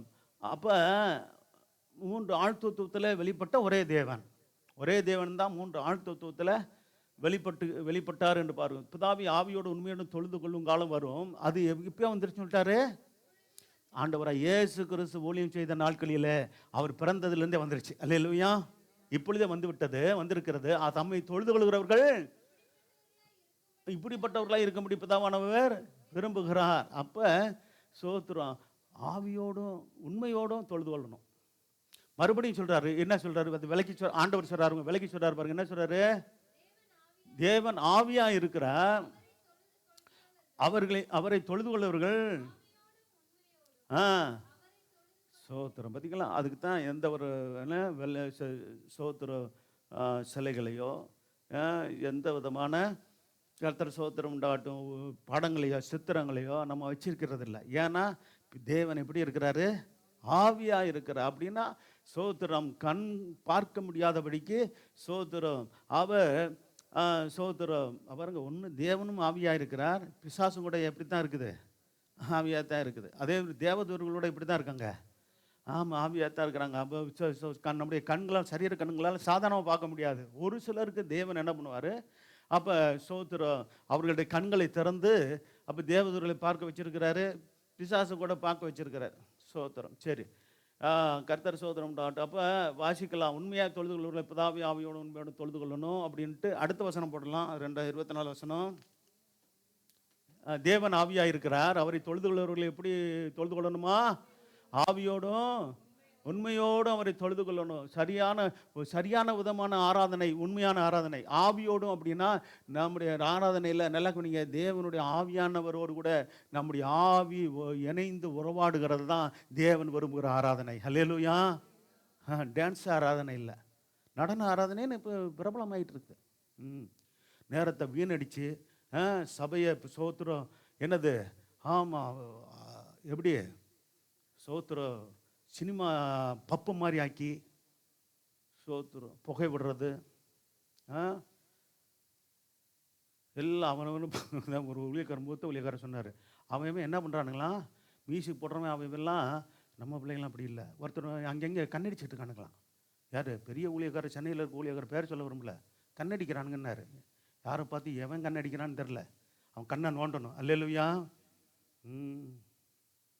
பார்த்தீங்களா எப்படி போயிட்டு இருக்கு? பார்த்தீங்களா ஆராதனை? புகை விடுற ஆராதனை. சோத்திரம், அது கலர் கலராக புகை விடுறான். சோத்திரம், பழைய ஏற்பாட்டு காலத்தில் ஆராய்ச்சும் போது தேவ மகிமை இறங்கி வந்துச்சு. அல்லேலூயா. அது கர்த்தர் அனுப்பின மகிமை. இவனுக்கு என்னது டெம்பரவரி என்னது மகிமையை கிளப்புறானுங்களாம். சோத்திரம், புகையை கலர் கலராக புகையை விட்டா சோத்திரம், அப்போ தேவ மகிமை இறங்கி வந்துருமா? தவறுகளை சோத்திரம் யாராக இருந்தாலும் சரிங்க, சோத்திரம். இப்போ பாருங்க, நான் சத்தியத்தை முடி பேசுகிறேன். இதில் எதுவும் குறையந்தான் வந்து ஊழியக்காரங்கள்ட்ட நீங்கள் கேட்கலாம். பாஸ்டர் இப்படி சத்தியம் இருக்குது, நீங்கள் இப்படி போதிக்கிறீங்களே, அதுதான் சரியான விசுவாசி. நீங்கள் அப்படி கேட்கறது இல்லை. ஒரு தவறான சோத்திரம் காரியங்களை சொல்லி தவறாக வழிநடத்துகிற ஆளுகளில் போய் சொல்கிறதில்ல. சேர்ந்து அவங்க செய்கிற தப்புக்கு என்ன பண்ணுறாங்க, சேர்ந்து என்டர்டைன்மெண்ட் மாதிரி ஆகிப்போச்சு. கர்த்தர் சோத்திரம், கர்த்தருடைய ஆராதனை, ஜெப வேலை, கர்த்தருடைய சமூகத்தில் கூடி வருகிறது பொழுதுபோக்கு இடம் இல்லை, நம்மை பழுது பார்க்குற இடம். அல்லேலூயா. என்ன இடம்? நம்மை பழுது பார்க்குற இடங்க. நம்முடைய ஆவி, ஆத்மா, சரீரம், நம்முடைய வாழ்க்கை, ஜீவியம் எப்படி இருக்குன்றது பழுது பார்க்குற இடம் தான் தேவ சமூகம். சும்மா பொழுதுபோக்குற இடம் இல்லை, அதுக்கு பல இடங்கள் இருக்குது. சோத்திரம், ரொம்ப கவனமாக இருக்கணும். கர்த்தர் சோத்திரம் உண்டாகட்டும். சரி, வாசிக்கலாம். அடுத்து பார்த்தீங்கன்னா ரோமர் 12:1. இந்த மித்தனி அப்படி இருக்க சகோதரரே, இதெல்லாம் வந்து உண்மையான ஆராதனையின் காரியங்களை நான் சொல்கிறேன். இப்படி தான் நம்ம ஆராதனை இருக்கணும். இதுக்கு மாறாக நீ வந்து எடுத்து காமிச்சிருங்க. சோத்திரம், இப்போ நடன ஆராதனை கொண்டு வராங்களே, எங்கே இருக்குன்னு காமிக்க சொல்லுங்கள். இல்லை, டான்ஸ் ஒர்ஷிப்னா இல்லை. சோத்திரம், சினிமா பாட்டு பாடி ஆராதிங்கன்னு இருக்கா? பைபிளில் இருக்கா? இல்லை. சோத்திரம், ஆனால் அவனுக்கு என்ன சொல்கிறானுங்க தெரியுமா? சினிமா பாட்டு பாடக்கூடாதுன்னு எங்கே பைபிள் இருக்கா? எப்படி பெரிய அறிவாளி இவனுங்கெல்லாம் பார்த்தீங்களா? சினிமா பாட்டு பாடக்கூடாதுன்னு. ஏன்டா நீ சினிமா பாட்டு பாடுறா சினிமாவுக்கு போக வேண்டியதானே? சினிமாவில் அதில் போய் சினிமா பாட்டு பாடிக்கிட்டோட யார் வேணான்னு சொன்னால் யாரும் எதுவும் சொல்ல போகிறாங்களா? நீ கர்த்தருடைய ஊழியக்காரன் வந்துவிட்டு சோத்திரம் ஜனங்களை வஞ்சித்து மோசமாக்கிக்கிட்டு நீ இப்படி இருந்தால் இப்போ மூத்த ஊழியக்காரங்க புத்திமதி சொல்லத்தான் சொல்லுவாங்க, எச்சரிக்கை தான் செய்வாங்க. சபையை பாழாக்கிற காரியங்களை பார்த்துட்டு சோத்திரம் மூத்த ஊழியக்காரங்க அப்படியே சும்மா இருப்பாங்களா? அப்படி இருந்தால் அவங்க மேலே தப்பு இருக்குது. மூத்த ஊழியக்காரங்களை ஏன் வச்சிருக்கிறாரு? வளர்ந்து வருகிற ஊழியக்காரங்கள் தவறு இருக்கும்போது அவங்களை சுட்டி காட்டி தவறை திருத்தணும். கேட்கலைன்னா என்ன பண்ணுறது? கர்த்தரை பார்த்துக்குருவார். ஆனால் இவங்க தெரியும் தப்புன்னு தெரிஞ்சிருந்து கவர் பண்ணுறாங்களாம். என்னது? ஆட்களை சோத்துறோம். பாருங்க, அப்போ சினிமாவில் இப்போ நல்லா ஆடினாங்க. அது நம்ம இப்படி கொண்டு வந்தால் அந்த ஜனங்களை ஆதாயப்படுத்தலாம். எப்படி ஆதாயப்படுத்த முடியும்? அங்கேயும் ஆடுனேன், இங்கேயும் வந்து ஆடுறேன், எல்லாம் ஒன்று தான் போயிடுவாங்கல்ல. சோத்துறோம். அங்கேயும் சினிமா பாட்டு பாடினா இங்கேயும் சினிமா பாட்டு போட வாய்ப்பு இருக்குது. எல்லாம் ஒன்று தான்டா. எல்லாம் ஒன்று தான். சோத்துறோம். அப்போ என்னது? ஆமாம், அப்போ என்ன இருக்குது? பழைய வாழ்க்கைக்கும் புதிய வாழ்க்கைக்கும் ரட்சிக்கப்படுறதுக்கு முன்னாடி அனுபவமும் ரட்சிக்கப்பட்ட பிற்பாடு வருகிற அனுபவமும் ஒன்றா? என்னங்க இது? சோத்திரம். சரி, வாசிக்கலாம். அப்படி இருக்க சகோதரரே, நீங்கள் உங்கள் சரீரங்களை பரிசுத்தமோ பாருங்க, எதுதான் சரியான ஆராதனை வேதம் சொல்லுகிறது அதன்படி தான் செய்யணும். நானும் செய்யணும், நீங்கள் செய்யணும். இப்போ எப்படி இருக்க சகோதரி, நீங்கள் உங்கள் சரீரங்களை பரிசுத்தம், சரீரங்கள்னு பன்மையில் ஏன் சொல்லப்பட்டிருக்கிறது? நம்ம எல்லாரும் தேவனுடைய ரட்சிக்கப்பட்ட அபிஷேகம் பெற்ற சபையில் ஐக்கியமாக இருக்க மூலிகை பிதாகுமாரன் பரிசுத்தாவி நாமத்தினால் ஞானஸ்தானம் எடுத்த நம்ம எல்லாரும் என்னது? ஆமாம், இந்த தேவன் தங்க ஆலயம். நம்முடைய சரீரங்களை நம்ம என்ன செய்யணுமா? பரிசுத்தமும் இங்கேயும் பரிசுத்த அரங்கத்துடனே கர்த்தரை தொழுது கொள்ளணும், தொழுது கொள்ளணும் என்பது என்னது? ஆராதனை இல்லையா? சரீரங்கள் பரிசுத்தமும் தேவனுக்கு பிரியமான எப்படி என்ன செய்யணுமா? ஜீவ பலியாக ஒப்புடு கொண்டு வேணும் என்று தேவனுடைய இரக்கங்களை மட்டும் உங்களை வேண்டிக் கொள்கிறேன், இதுவே நீங்கள் செய்யத்தக்க. ஆமாம், அப்போனா மற்ற ஆராதனைனா புத்தி இல்லாத ஆராதனை. புரிஞ்சுக்கொள்ளுங்க, புத்தியுள்ள ஆராதனை எது, புத்தி இல்லாத ஆராதனை எதுன்னு நம்ம நல்லா தெரிஞ்சுக்கொண்டு நாம் செய்ய வேண்டிய ஆராதனை புத்தியுள்ள ஆராதனை மட்டுமே. ஆமேன், ஹல்லேலூயா. புத்தி இல்லாத ஆராதனை, தேவனுக்கு மகிமை செலுத்தாத ஆராதனை, சோத்திர அருவருப்புகளையும் அசிங்கங்களையும் சினிமாத்தனமான காரியங்களையும் கொண்டு வருகிற எல்லாமே அந்நிய ஆராதனை. அல்லேலூயா. சரி, கர்த்தர் சோதனை. எபிரேயர் 12:28 வாசிங்க. எபிரேயர் 12ஆம் அதிகாரம் 28. ஆதலால் இப்போ பாருங்க, இந்த பூமியிலே நம்ம இருக்கும்போது அசைவுள்ள ராஜ்யத்தை பெறப்போகிறவர்களாகிய நம்ம அந்த தரிசனத்தோடு, அந்த என்னோட சித்தத்தோடு என்ன பண்ணணுமா? அந்த இது காரியங்களோடு கூட என்ன செய்யணும்? நாம் பயத்தோடும் பக்தியோடும் எப்படி இருக்கணும்? அந்த ஆராதனை எப்படி இருக்கணும்னு சொல்லப்பட்டிருக்கு பாருங்க. பயத்தோடு இருக்கணும், பக்தியோடு இருக்கணும், தேவனுக்கு பிரியமான ஆராதனை செய்யும்படி. பார்த்தீங்களா? தேவனுக்கு பிரியமான ஆராதனை செய்ய முடியாது, தேவனுடைய கிருபையை பற்றி கொண்டு நம்ம ஆராதிக்கணுமா? பார்த்தீங்களா? சோத்திரம். பயமும் பக்தியும் இல்லாத ஆராதனை வேஸ்ட்டு. சோத்திரம். பழைய சங்கீத புஸ்தகத்தில் நினைக்கிறேன், சோத்திர வேதத்தில் பாருங்கள், பழைய ஏற்பாட்டில் தான் இருக்குது. பயத்துடனே கர்த்தரை சேவியுங்கள், நடுக்கத்துடனே. எங்கே இருக்க? எடுத்து வாசிக்க முடியுமா? சங்கீதம் 2:11 வாசிங்க. எப்படிங்க அந்த நாட்கள்லேருந்து எல்லா நாட்களிலும் சோத்திர தேவன் வைத்திருக்கிற ஒழுங்கு அதுதான். பயத்துடனே கர்த்தரை சேவிக்கணும். வாசிக்கலாம். 2:11. பயத்துடனே கர்த்தரை சேவிக்கணும். சீக்கிரமா அதை தாங்க நாங்கள் சொல்கிறோம். சோத்திரம். இன்னைக்கு அப்படிலாம் இல்லை. ஏங்க ஒரு இதை பாருங்க, சோத்திரம். அப்போ கிளப்பு பப்பு இதில் எப்படி நடக்கும்? அந்த மாதிரியா இன்னைக்கு அப்படி கொண்டு போயிட்டு இருக்காங்க. இன்னைக்கு சோத்திரம் என்டர்டைன்மெண்ட் பொழுதுபோக்கு ஸ்தலமாகிட்டாங்கங்க. ஆராதனை செலுத்த ஜெபிட்டு 2 மணி நேரம் கர்த்தரை சோத்திரம் பாடி துதித்து ஆராய்த்து வேதம் வாசித்து ஜெபித்து பயத்தோடு பக்தியோடு தேவனுடைய ஆசீர்வாதங்களை பெற்றுக்கொண்டு தேவனை மகிமைப்படுத்துகிற விதத்தில் மகிமைப்படுத்தி கர்த்தருடைய பிரசன்னத்தோடு கூட நம்ம வீட்டுக்கு போகிறது எப்படியே? சோத்திரம். அசுத்த பிரசன்னத்தை இங்கே தேவ சமூகத்தில் அந்நிய அக்கினியை கொண்டு வருகிற காரியம் அது சாபத்துக்கு எதுவானது? சோத்திரத்தை பாருங்க, அதுதான் சொல்கிறேன். சோத்திரம். இப்போ இந்த வார்த்தையை கேட்டுக்கொண்டு இருக்கிற சோத்திரம் அப்படி பாதிக்கப்பட்ட ஜனங்கள் என்ன பண்ணணும்? சோத்திரம் சரியாகணும். குறிப்பிட்ட அந்த ஊழியர்கள் திருந்த மாட்டாங்க. அவங்களாம் ரொம்ப கடினமான இருதயம். சோத்திரம். வெளிநாட்டிலேருந்து அவங்களுக்கு பணம் வருதுங்க. அதாவது சோத்திரம் என்ன தெரியுமா? கர்த்தர் சோத்திரம் உண்டாகட்டும். கள்ள போதனைகளில் முக்கியமானது நம்ம சோத்திரம் செழிப்பின் உபதேசம், கிருபையின் உபதேசம்னு சொல்லிட்டு ஹைப்பர் கிரைஸு, ப்ராஸ்பரிட்டி டாக்ரின்ஸு, அடுத்து சாவாமை. இந்த 3ஐயும் பிடிச்சிக்கிறானுங்க. வேறு சத்தியமே இல்லையா பைபிளில்? இது 3மே தவறான உபதேசம். அதை பிடிச்சிக்கிட்டு தவறாக ஜனங்களை வழி நடத்துறது. நல்லா புரிஞ்சுக்கொள்ளுங்க. நல்லா ஆண்டவருடைய பிள்ளைங்க பாருங்கள், எவ்வளோ சத்தியத்தை பேசுகிறோம். வாரம் தேவனத்தில் எவ்வளோ சத்தியங்கள் இருக்குது. அது தியானித்து கர்த்தருடைய சமூகத்தில் விசுவாசிகளுக்கு போதிக்கணும். அதுதான் ஒரு ஊழியக்காரனுக்கு தேவன் கொடுக்குற காரியம். அதை விட்டு சும்மா சோத்திரம் ஜனங்களை தவறாக வழி நடத்திக்கிட்டு சோத்திரம் அப்படியே ஒரு அந்த குறிப்பே சேர்ந்துக்கிறோம் பாருங்க. அப்படி ஆளுகள்லாம் உங்களுக்கு எனக்கு தெரியும் பாருங்க, ஒரு குறிப்பிட்ட ஆளுகள் அப்படியே சேர்ந்துக்குருவாங்க. ஆனால் சோத்திரம் சரியான கர்த்தருக்காக நிற்கிற ஒரு கூட்டம். சோத்திரம் அன்னைக்கு பாருங்க, சோத்திரம் ஆமாம், தேவன் பட்சமாக யார் நிற்கிறான்னு சொன்னால் லேவியர்கள் எழும்பி வந்தாங்க. அல்லேலூயா. அந்த இஸ்ரவேல் ஜனங்கள்லே இந்த மாதிரி இந்த ஆட்டமும் பாட்டமும் சோத்திரம் எல்லாம் விக்கிர ஆராதனை அந்த இது சோத்திரம் கண்ணுக்குட்டியை செஞ்சு சோத்திரம் அந்த சிலை வழிபாடை, அது யார் எகிப்தில் உள்ள அந்த வழிபாடு அந்நிய ஆராதனை, அதை செய்யும்போது என்ன நடந்துச்சு? கர்த்தர் சோத்திரம் உண்டாகட்டும். அப்போ தேவன் என்ன செஞ்சார்? ஆமாம், போய் மோசே நீ போ, நீ அழைத்து கொண்டு வந்த ஜனங்கள் என்ன செய்கிறாங்க போய் பாரு அப்படின்னு சொல்லிட்டு ஆண்டவர் என்ன சொன்ன, ஒரு தருணத்தில் சொன்னார், இந்த ஜனங்களை நான் என்ன பண்ணுறேன், ஒரு நிமிஷத்தில் அதமாக்கிறேன், கொண்டு விடுறேன், ஒன்றை பெரிய ஜாதி ஆக்குறேன்னு சொன்னார். ஆண்டவர் பாருங்க, பழைய ஏற்பாட்டு காலமாக இருந்தால் ஆமாம் யாரும் விட மாட்டார். ஆண்டவரேன்னு காலில் விழுந்துட்டார். யார்? மோசே, காப்பாற்றுங்கப்பா, நீர் கொண்டு வந்த ஜனங்க அவங்க தப்பு பண்ணது உண்மை தான், மனம் இருங்குங்க. ஒரு கட்டத்தில் சொல்கிறாரு, ஆண்டவர் இந்த ஜனங்களுக்காக என்னுடைய பேரை ஜீவபஸ்லேருந்து கிறுக்கி போடுகின்றாருங்க. சோத்திரம் உம்முடைய நாமத்துக்கு நீ இப்படி கொண்டு வந்து இப்படி ஆகி போச்சுன்னா அந்நிய ஜனங்கள் இப்படி கொண்டு வந்து இந்த ஜனங்களை கொண்டு போய் சேர்க்க முடியாமல், எகிப்திலிருந்து புறப்பட பண்ணவர் கானானுக்கு கொண்டு போக முடியாமல் இப்படி பண்ணிட்டாருன்னு சொல்லுவாங்களே ஆண்டவரே, உடைய நாமத்தை தூசிப்பாங்கள் ஆண்டவரே, இப்படிலாம் சொல்லி ஆண்டவரே கெஞ்சி பிரார்த்தித்தானா. அல்லேலூயா. அப்படி நல்ல ஊழியர்கள் இன்னைக்கு இருக்கிறதுனால தாங்க சோத்திரம் சோத்திரம் சபைகள் கர்த்தர் சோத்திரம் உண்டாட்டும் ஒரு சோத்திரம் ஒரு பெரும்பாலான சபைகள் நல்ல விதமாக தான் இருக்குது. சோத்திரம். ஆனால் ஒரு குறிப்பிட்ட காரியங்களில் கடைசி காலத்தில் இப்படி தவறான ஆட்களும் பெரிய இருக்கிறாங்க. சோத்திரம் அப்படி இருக்கிறான். ஆனாலும் கூட சோத்திர கர்த்தர் பயத்தோடும் பக்தியோடும் தேவனுக்கு பிரியமான ஆராதனை செய்ய வேண்டும் என்று தேவனுடைய பிள்ளைகள் அதிகமாக எதிர்பார்க்கிறார். சரி, இப்போ நீ சீக்கிரம் சில பாயிண்ட்களை சொல்கிறேன். நாம் கர்த்தரை ஆராதிப்பதின் அவசியம் என்ன? ஏன் நம்ம கர்த்தரை ஆராதிக்கணும்?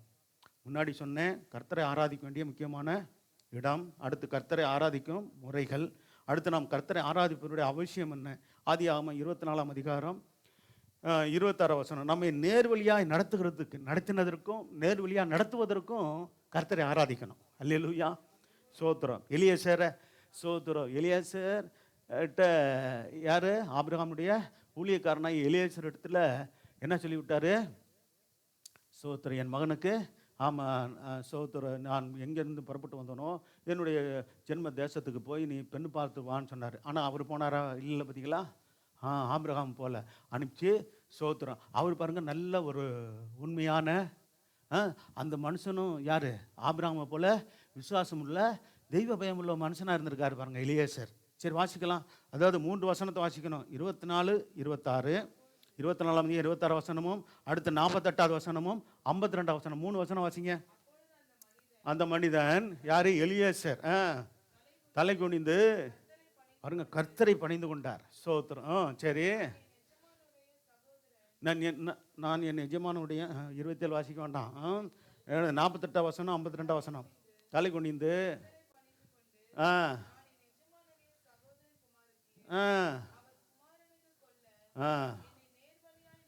எப்படி இப்படி நடத்தி வந்தார்? நேர்வழியாக நடத்தி வந்தாருன்னு அர்த்தம்னா சோத்திரம்.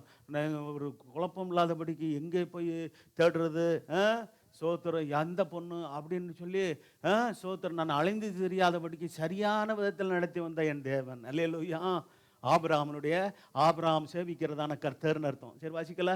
தலை குனிந்து கர்த்தரை பணிந்து கொண்டு நான் என் எஜமானுடைய சகோதரன் குமார்த்தி அவர் குமாரனுக்கு கொல்ல என்னை நேர்வழியாக நடத்தி வந்து என் எஜமானாய் ஆபிரகாமின் தேவனாய் இருக்கிற கர்த்தரை ஸ்தோத்தரிக்கிறேன்.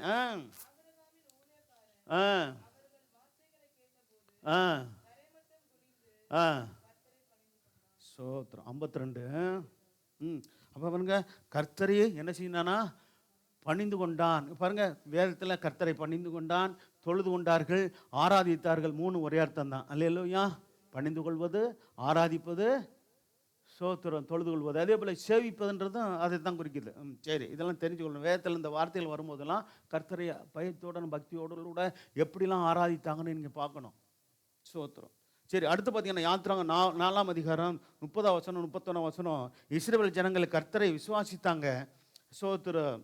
அதற்காக என்ன பண்ணணும்? கர்த்தரை சோத்திரம் ஆராதிக்கணும் அப்படின்னு வாசிக்கலாம்.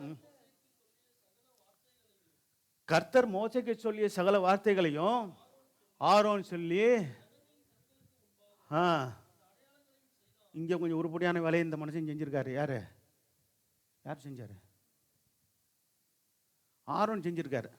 முதல்ல ஜனங்களை தவறான வழியில் வழி நடத்தி, ஆமாம் சோத்திரம், அவர் தப்பிச்சாரு. சோத்திரம். அதில் ஆரோன் செய்த பெரிய தவறு தான் சோத்திரம். சரி, ஆனால் அதில் கர்த்தர் அவருங்க வேதத்தில் இருக்குது. சோத்திரம். ஆரோனை கர்த்தர் கொல்ல முடியும் ஒரு தருணம் வந்தது. சோத்திரம். மோசையை தான் தப்பிக்க வச்சார். மோசே பொதுவாக ஜெபித்த போது, ஆண்டவரே செய்த தவறுகளை மன்னிங்கன்னு சொல்லி தவிச்ச போது ஆரோனுக்கு இறக்கம் கிடைச்சது. இல்லாட்டி ஆரோன் அன்றைக்கு சாக வேண்டியது. தவறாக ஜனங்களை அவங்க சொன்னாங்க. இப்போ ஜனங்கள் சொன்னாங்கன்னா நீ சோத்திரம் கண்ணுக்குட்டி செய்கிறதா அப்படின்ற கோபம் இருந்தது கர்த்தருக்கு. சரி, வாசிங்க. கர்த்தர் மோசைக்கு சொல்லி சகல வார்த்தைகளையும் ஆரோன் சொல்லி ஜனங்களின் கண்களுக்கு முன்பாக அந்த அடையாளங்களையும் செய்தான். சரி, அடுத்த இது இன்னும் அடுத்த வசனம் பாருங்க. வேதம் என்ன சொல்லுது? 31. ஜனங்கள் விசுவாசித்தார்கள், விபத்தரை சந்தித்தார் என்றும் அவர்கள் படும் உபத்திரங்களை கண்ணோக்கி பார்த்தார் என்றும் அவர்கள் கேட்டபோது என்ன செஞ்சாங்க? அது இஸ்ரவேல் ஜனங்கள் தலை குனிந்து கர்த்தரை என்ன பண்ணாங்களாம்? பணிந்து கொண்டார்கள், தொழுது கொண்டார்கள். பார்த்தீங்களா? சோத்திரம். அப்போ பாருங்க, இன்னைக்கு நம்ம நின்றுக்கிட்டு நம்ம இது பண்ணுறோம், முழங்கால் படிக்கிட்டு நம்ம அப்படி தலை குனிந்து கொள்கிறதெல்லாம் உண்டு. அவங்களாம் முழங்கால் அப்படி சாஷ்டாங்கமாக விழுந்துருவாங்க. விழுந்து அப்படி பணிந்து கொண்டுவாங்க. அப்படி பழக்கம் பழைய ஏற்பாட்டு காலத்தெல்லாம். சரி, பலவிதமான தொழுகை இருக்குது. சோத்திரம். நம்ம நின்று கொண்டே நம்ம தலையை தாழ்த்தலாம், முழங்கால் படிட்டு தலையில் தாத்தி ஜெபிக்கலாம், கைகளை உயர்த்தலாம். சோத்திரம். கைகளை விரித்து ஒரு ஆராதனை தான். சோத்திரம். பல விதத்தில் இருக்குது. சரி, கர்த்தர் சோத்திரம் உண்டாட்டும். இன்னொன்று மூன்றாவதாக நீங்கள் பாருங்கள். கர்த்தர் தேவ ஜனங்கள் என்ன செஞ்சாங்க? தேவன் அந்த ரட்சிப்புக்காக, விடுதலைக்காக கர்த்தரை என்ன பண்ணாங்க? ஆராதித்தாங்க. அது தொழுது கொண்டாங்க. யாத்திராகமம் 12ஆம் அதிகாரம் 27 வசனம். யாத்திராம் 12:20. பஸ்காவாய பலி எகிப்தியரை அதம் பண்ணி என்ன பண்ணாரு?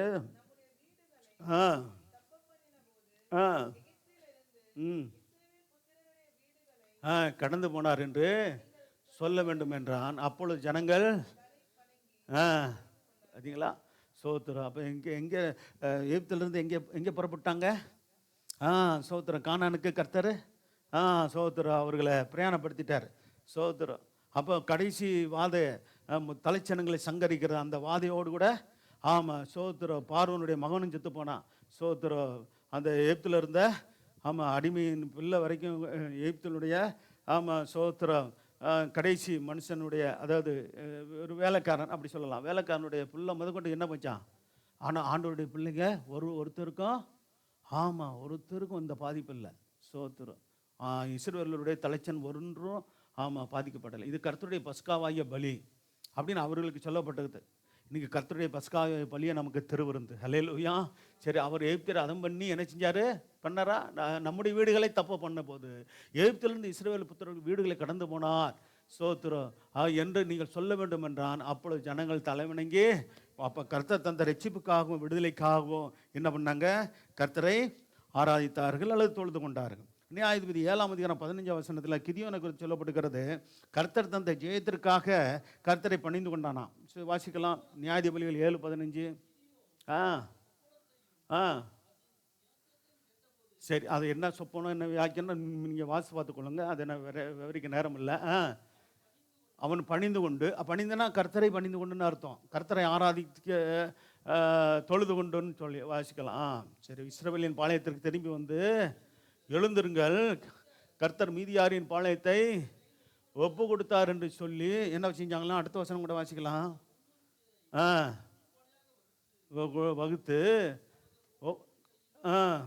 ஒரு எக்காலத்தையும் வெறும் பானையையும் அந்த பானைக்கு வைக்கும் தீவட்டியும் கொடுத்து. சோத்திரம். பாருங்க, சோத்திரம். பெரிய கூட்டம் எழும்பி வந்தாங்க, ஆயிரக்கணக்கில். அவர்கள் எல்லாத்திலும் சோத்திரம் 300 பேர் மட்டும் போதும்ட்டார். ஹல்லேலூயா. ஏன் அப்படி சொன்னார்? ஆமாம், நாங்கள் நிறைய பேர் வந்து நாங்கள் யுத்தத்தில் நாங்கள் அப்படி நின்று ஜெயம் எடுத்தோம் அப்படின்னு சொல்லி தங்களை குறித்து மேன்மை பாராட்டாதபடிக்கு கர்த்தர் தான் அந்த யுத்தத்தில் ஜெயம் கொடுத்தார். அல்லேலூயா. எந்த ஒரு காரியத்திலையும் கர்த்தர் தான் எனக்கு ஜெயம் கொடுத்தாருன்னு நம்ம சொல்லி பழகணும். அல்லேலூயா. கர்த்தர் தாங்க, இயேசு தாங்க எனக்கு இந்த நன்மையை செஞ்சார் என் வாழ்க்கையில், என் குடும்பத்தில், என் பிள்ளைகளுக்கு. சோத்திரம். சகல காரியங்களையும் கர்த்தர் கர்த்தர்ன்ற நம்ம சொல்லி, அது உண்மையும் கூட. சோத்திரம். நம்மளுடைய பிரயாசம் கொஞ்சம் இருக்கலாம், ஆனால் ஆண்டோடைய சித்தம் இல்லாமல் நமக்கு எதுவும் கிடைச்சிருமா? அதனால நம்ம எப்போதுமே கர்த்தரை மகிமைப்படுத்துகிற காரியங்களை செய்து கொண்டே இருக்கணும். அந்த வார்த்தைகளை பேசணும், விசுவாச வார்த்தைகளை பேசுங்க. கர்த்தர் கொடுத்த ரட்சிப்புக்காக இஸ்ரவேல் ஜனங்கள் பணிந்து கொண்டதுக்கு பணிந்து கொள்ளுங்க. கர்த்தர் கொடுத்த விடுதலைக்காக பணிந்து கொண்டது போல ஆண்டவரை நான் பணிந்து கொள்ளணும். கர்த்தர் சோத்திரம் செய்ய போகிற நன்மைகளை சோத்திரம் சொல்லி உறுதிப்படுத்தின போது விசுவாசித்தாங்க இஸ்ரவேல் ஜனங்கள். அதை விசுவாசித்து கர்த்தரை பணிந்து கொண்டது போல பணிந்து கொள்ளணும். நம்ம நேர் வழியாய் நடத்தி நிற்கிறார். ஸோ அதற்காக நம்ம நன்றி சொல்வது மட்டும் இல்லை, நேர் வழியாய் தொடர்ந்து நம்ம ஜீவிய காலம் முழுவதும் கர்த்தர் நடத்த வல்லவர். அல்லேலூயா. சோத்திரம். சரி, அடுத்து பார்த்தீங்கன்னா கர்த்தர் தருகிற ஜெயத்துக்காக என்ன செய்வோம்? கிதியோனுக்கு ஜெயத்தை கொடுத்தார் கிதியோனுடைய தலைமையில். சரி, அடுத்து பார்த்தீங்கன்னா கர்த்தர் ஆதியாகமம் 22:5, 1 சாமுவேல் 1:28 தேவன் தந்த தந்த ஒரு ஆசீர்வாதத்தை திரும்ப அவருக்கே கொடுத்து ஆராதனை பணிந்து கொண்டார்கள். என்னத்தை கொடுத்தாங்க? இதை ரெண்டு காரியங்கள் வாசிக்கலாம். ஆதியாம் புஸ்தகத்தில் சோத்திரம் ஆபிரகாம் யாரை கொடுத்தாரு? தன்னுடைய ஒரே பேரான குமாரனா ஈசாக்கு பலி செலுத்த கொடுத்து பாவனையாக திருப்ப பெற்றுக்கொண்டாரா? வாசிக்கலாம். ஆதியாகமம் 22ஆம் அதிகாரம் 5வது வசனம். அப்பொழுது ஆபிரகாம் தன் வேலைக்காரரை நோக்கி, நீங்கள் கழுதையை நிறுத்தி இங்கே காத்திருங்கள், நானும் பிள்ளையாண்டானோ அவ்விடம் மட்டும் போய் தொழுது கொண்டு. ஆமென். அல்லேலூயா. சோத்திரம். நீங்கள் கழுதை நிறுத்தி இங்கே காத்திருங்கள், நானும் பிள்ளையாண்டு. எப்படி விசுவாசம் பண்ண வார்த்தை பார்த்தீங்களா? அவனை கொண்டு போகிறது வர யார? ஈசாக்க பலியிடத்தான் கொண்டு போகிறாரு. ஆனால் சொல்கிற வார்த்தை விசுவாசத்தோடு என்ன சொல்கிறாரு? நானும் பிள்ளையாண்டானோ ஈசாக்கும் கர்த்தரை தொழுது கொண்டு 2 பேரும் திரும்பி வர போகிறோம். அல்லேலூயா. அதே மாதிரி கர்த்தர் கொண்டு வர வச்சாரா? ஆனால் அவருக்கு தெரியுமா? சோத்திரம். எங்கே இருக்குது? எபிரேயர் 11ஆம் அதிகாரத்தில் இருக்குது. கர்த்தர் சோத்திரம் மரித்துள்ளிருந்து சோத்திரம் என் பிள்ளையை உயிர்ப்பிக்க கர்த்தர் வல்லவராக இருக்கிறார் என்று விசுவாசித்தான். அந்த வசனத்தை வாசிக்கலாம். எபிரேயர் 11ஆம் அதிகாரத்தில் கர்த்தர் ஆபிரகாம் குறித்து சொல்லிட்டு வரும்போது இந்த வசனம் இருக்குது பாருங்க. இங்கே பாவனையாக பெற்றுக்கொண்டான் இருக்குது. சோத்திரம். பாவனையாக பெற்றுக்கொண்டான் தான் இந்த வசனத்தில் இருக்கும். வாசிக்கலாம். எபிரேயர் 11ஆம் அதிகாரத்தில் இருக்கான். வாசிப்பா, தைரியமா வாசிங்க. வாசி. பாருங்க, சோதிக்கப்பட்ட போது விசுவாச பரீட்சையை தேவன் அனுமதித்த போதுன்னு அர்த்தம். சோதனை பாருங்க, கர்த்தரால் வருகிற சோதரம். அந்த சோதனை என்பது விசுவாசம். நம்மளுடைய வாழ்க்கையில், கிறிஸ்தவ வாழ்க்கையில் அது ஒரு விசுவாச பரீட்சை. அல்லேலூயா. அப்போ பிசாசு நம்ம சாதாரணமாக சொல்லுவாங்க, பொதுவாக சொல்லுவாங்க, பிசாசு சோதிச்சிட்டான். அது ஒரு சில காரியங்களை சோதிக்கிறது உண்டு தான். ஆனால் நம்முடைய சுயமே நம்ம சோதிக்கும். அல்லேலூயா. அப்படி இருக்குது. அவன் தன் சுய இச்சையினால் இழுக்கப்பட்டு சோதிக்கப்படுகிறான் இருக்குது. நல்லா கவனிக்கணும். எது பிசாசின் சோதனை, எது நம்முடைய சோதனை இச்சையினாலே இழுக்கப்பட்டு நாம் சோதிக்கப்பட்டோம். 3 தேவன் தந்ததான சோத்திர அனுமதித்ததான விசுவாச பரீட்சை என்ன? இதை நம்ம இந்த 3ஐயும் நம்ம வித்தியாசப்படுத்தி பார்க்கணும். இப்போ ஜெபத்தில் இருக்கிறவங்க, வேதம் வாசிக்கிறவங்களுக்கு தான் இது வழங்கும், உங்களுக்கும் வழங்க பண்ணுவார். அல்லேலூயா. சரி, மேலும் விசுவாசத்தினால் ஆபிரகாம் தான் சோதிக்கப்பட்ட போது ஈசாக்கை பலியாக ஒப்பு கொடுத்தான் தான் இருக்குது. ஏன்னா சோத்திரம் எல்லாம் கட்டி பலிபடத்து மேலே வச்சு என்ன பண்ணிட்டாரு? சோத்திரம் கொத்தி எடுத்து குத்தி இப்போ அடுத்த சோத்திரம் தகன பலியாக்க வேண்டியதுதான். சோத்திரம். ஆனால் பிள்ளையாண்டன் மேல் கையை போடாதேன்னு சொல்லிட்டு கர்த்தர் சொன்ன ஒரு வார்த்தை என்னது? இப்பொழுது நீ கர்த்தருக்கு பயப்படுகிறவன் என்று அறிந்திருக்கிறேன். அல்லேலூயா. அப்போ அது சோத்திரம் ஆபிரகாமுக்கு வந்த அந்த விசுவாச பரீட்சை என்ன? அதாவது ஆபிரகாம் கர்த்தருக்கு பயப்படுகிறவன் என்பதை கர்த்தர் அறிய விரும்பினார். அல்லேலூயா.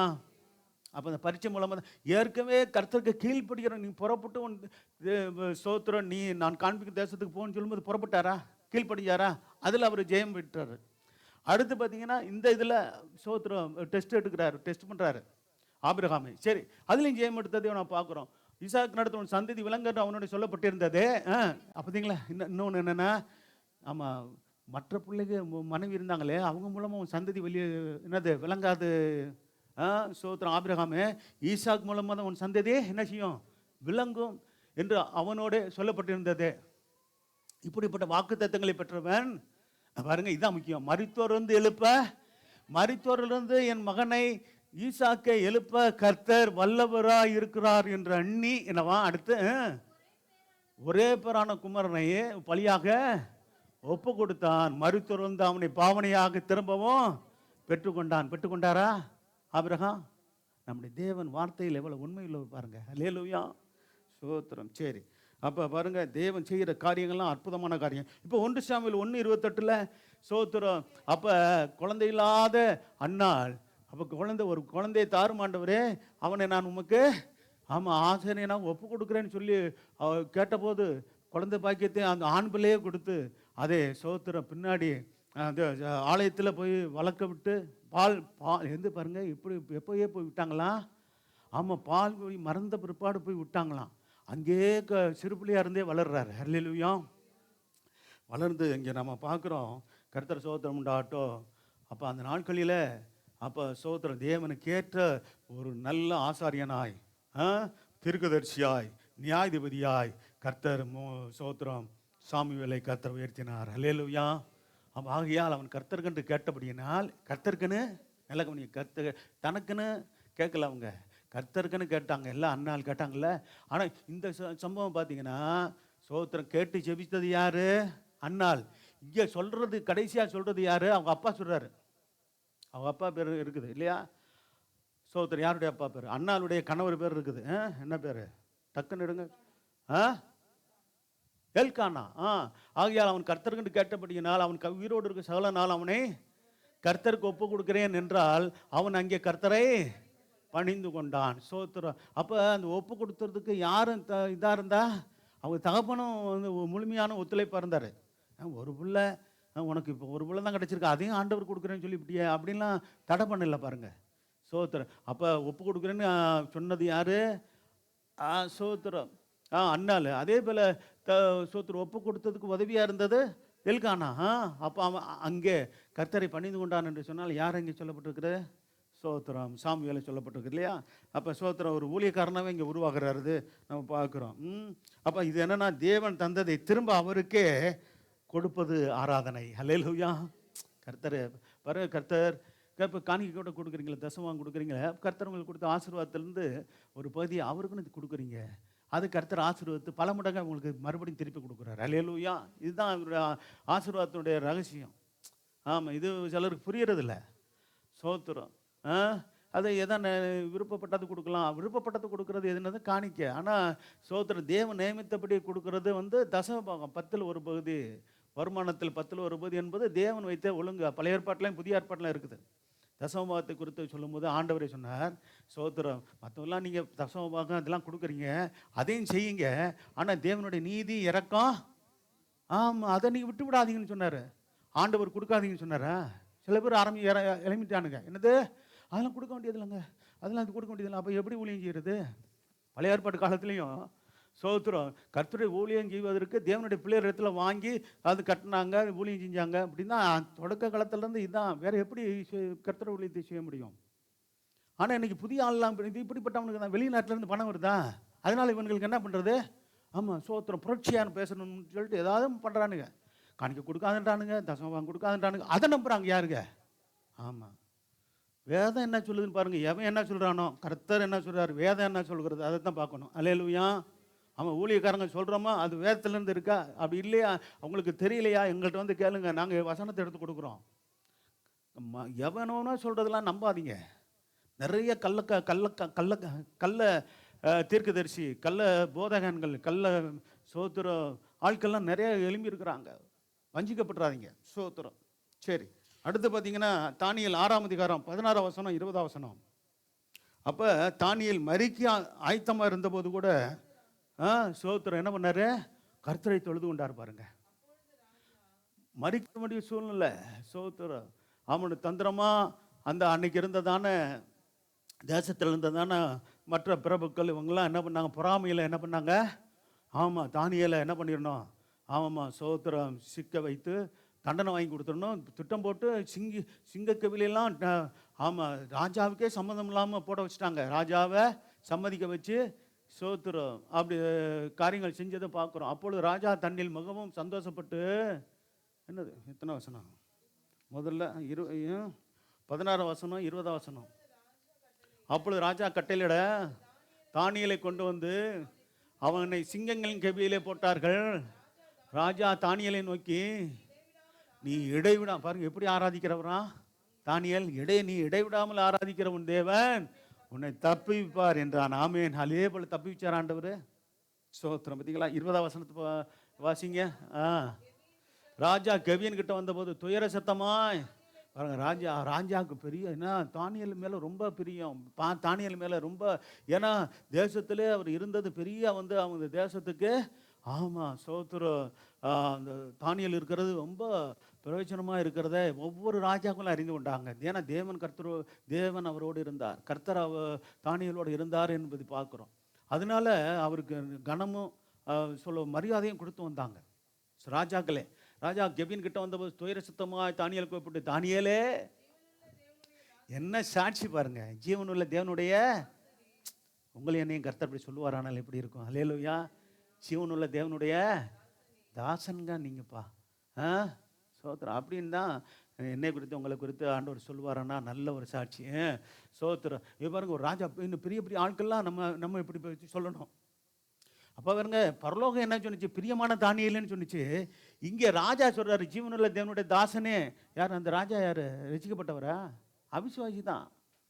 அவர் பாருங்க, அவர் சொல்றாரு, நீ ஆராதிக்கிற தேவன் தான் ஜீவன் உள்ளவர், அல்லேலூயா, ஆமாம் சோத்திரம், உயிருள்ள தெய்வம் நீ ஆராதிக்கிற தேவன் தான் சோத்திரம் அப்படின்னு சொல்றார். அப்போ அவங்களுக்கு தெரியுது, அந்த அந்நிய ராஜாவுக்கு அந்த ராஜாவுக்கு தெரியுது, ஆமாம் சோத்திரம், எனக்கு நான் தெய்வனும் இருக்குது, அதெல்லாம் சோத்திரம் ஜீவன் உள்ளதா இல்லை அப்படின்ட்டு அவருக்கே தெரியுது. அதான் சொல்கிறாரு, நீ ஆராதிக்கிற தெய்வம் தான்ப்பா ஜீவன் உள்ளவர் அப்படின்னா சோத்திரம். இன்னும் சில இடங்களில் பார்த்தீங்கன்னா ஜீவன் உள்ளவர், உயிருள்ள தேவன் மட்டும் இல்லை, உண்மை தேவன் என்ற வார்த்தையெல்லாம் இருக்கிறது. அல்லேலூயா, மெய்யான தேவனெல்லாம் சொல்லியிருக்கிறாங்க தெரியுமா, தனியார் புத்தகத்தில் வாசிச்சு பாருங்க. அப்போ ஜீவனுள்ள தேவனுடைய தாசனே, நீ இடவிடாமல் ஆராதிக்கிற உன் தேவன் உன்னை சிங்கங்களுக்கு தப்பிவிக்க வல்லவராக இருந்தாரா. ஒரு பக்கம் என்னது, எப்படியும் பொழைச்சிடணுமேன்னு ஒரு ஆசை, இன்னொன்று சோத்திரம் சோத்திரம். அடுத்து உன்னுடைய ஆண்டவர் காப்பாற்றிட்டாராப்பா, நான் என்னால் காப்பாற்ற முடியல, உன்னை நான் தப்பிக்கிறதுக்கு எவ்வளோ முயற்சி பண்ணேன், ஆனால் சோத்திரம் இந்த ஆளுங்க என்ன பண்ணிட்டானுங்க, நயவஞ்சகமாக என்னை சோத்திரம் என்னுடைய உத்தரவை வச்சே தப்பு பண்ணிட்டாங்க சோத்திரம், இந்த ஒரு குடும்பம் பண்ணிட்டாங்க. கடைசியில் அடுத்த வசனம் என்ன சொன்னார், தானியேல் என்ன சொன்னார், வெளியே வந்து, நீ ரெண்டும் வாழ்க சேதப்படுத்தாதபடி. சிங்கங்கள் ஒரு சிங்கம் இல்லைங்க, எத்தனை சிங்கங்களே தெரில, எல்லாம் பட்டினியாக போட்டு வச்சுருப்பாங்களாம் சோத்திரம். உள்ளே போட்டவுடனே யாராக இருந்தாலும் உடனே கடித்து நெரும்பு முதற்கொண்டு நொறுக்கி திணும்புருமா, அப்படி பயங்கரமாக இருக்குமா. சரி, சம்பவம் வாசிங்க.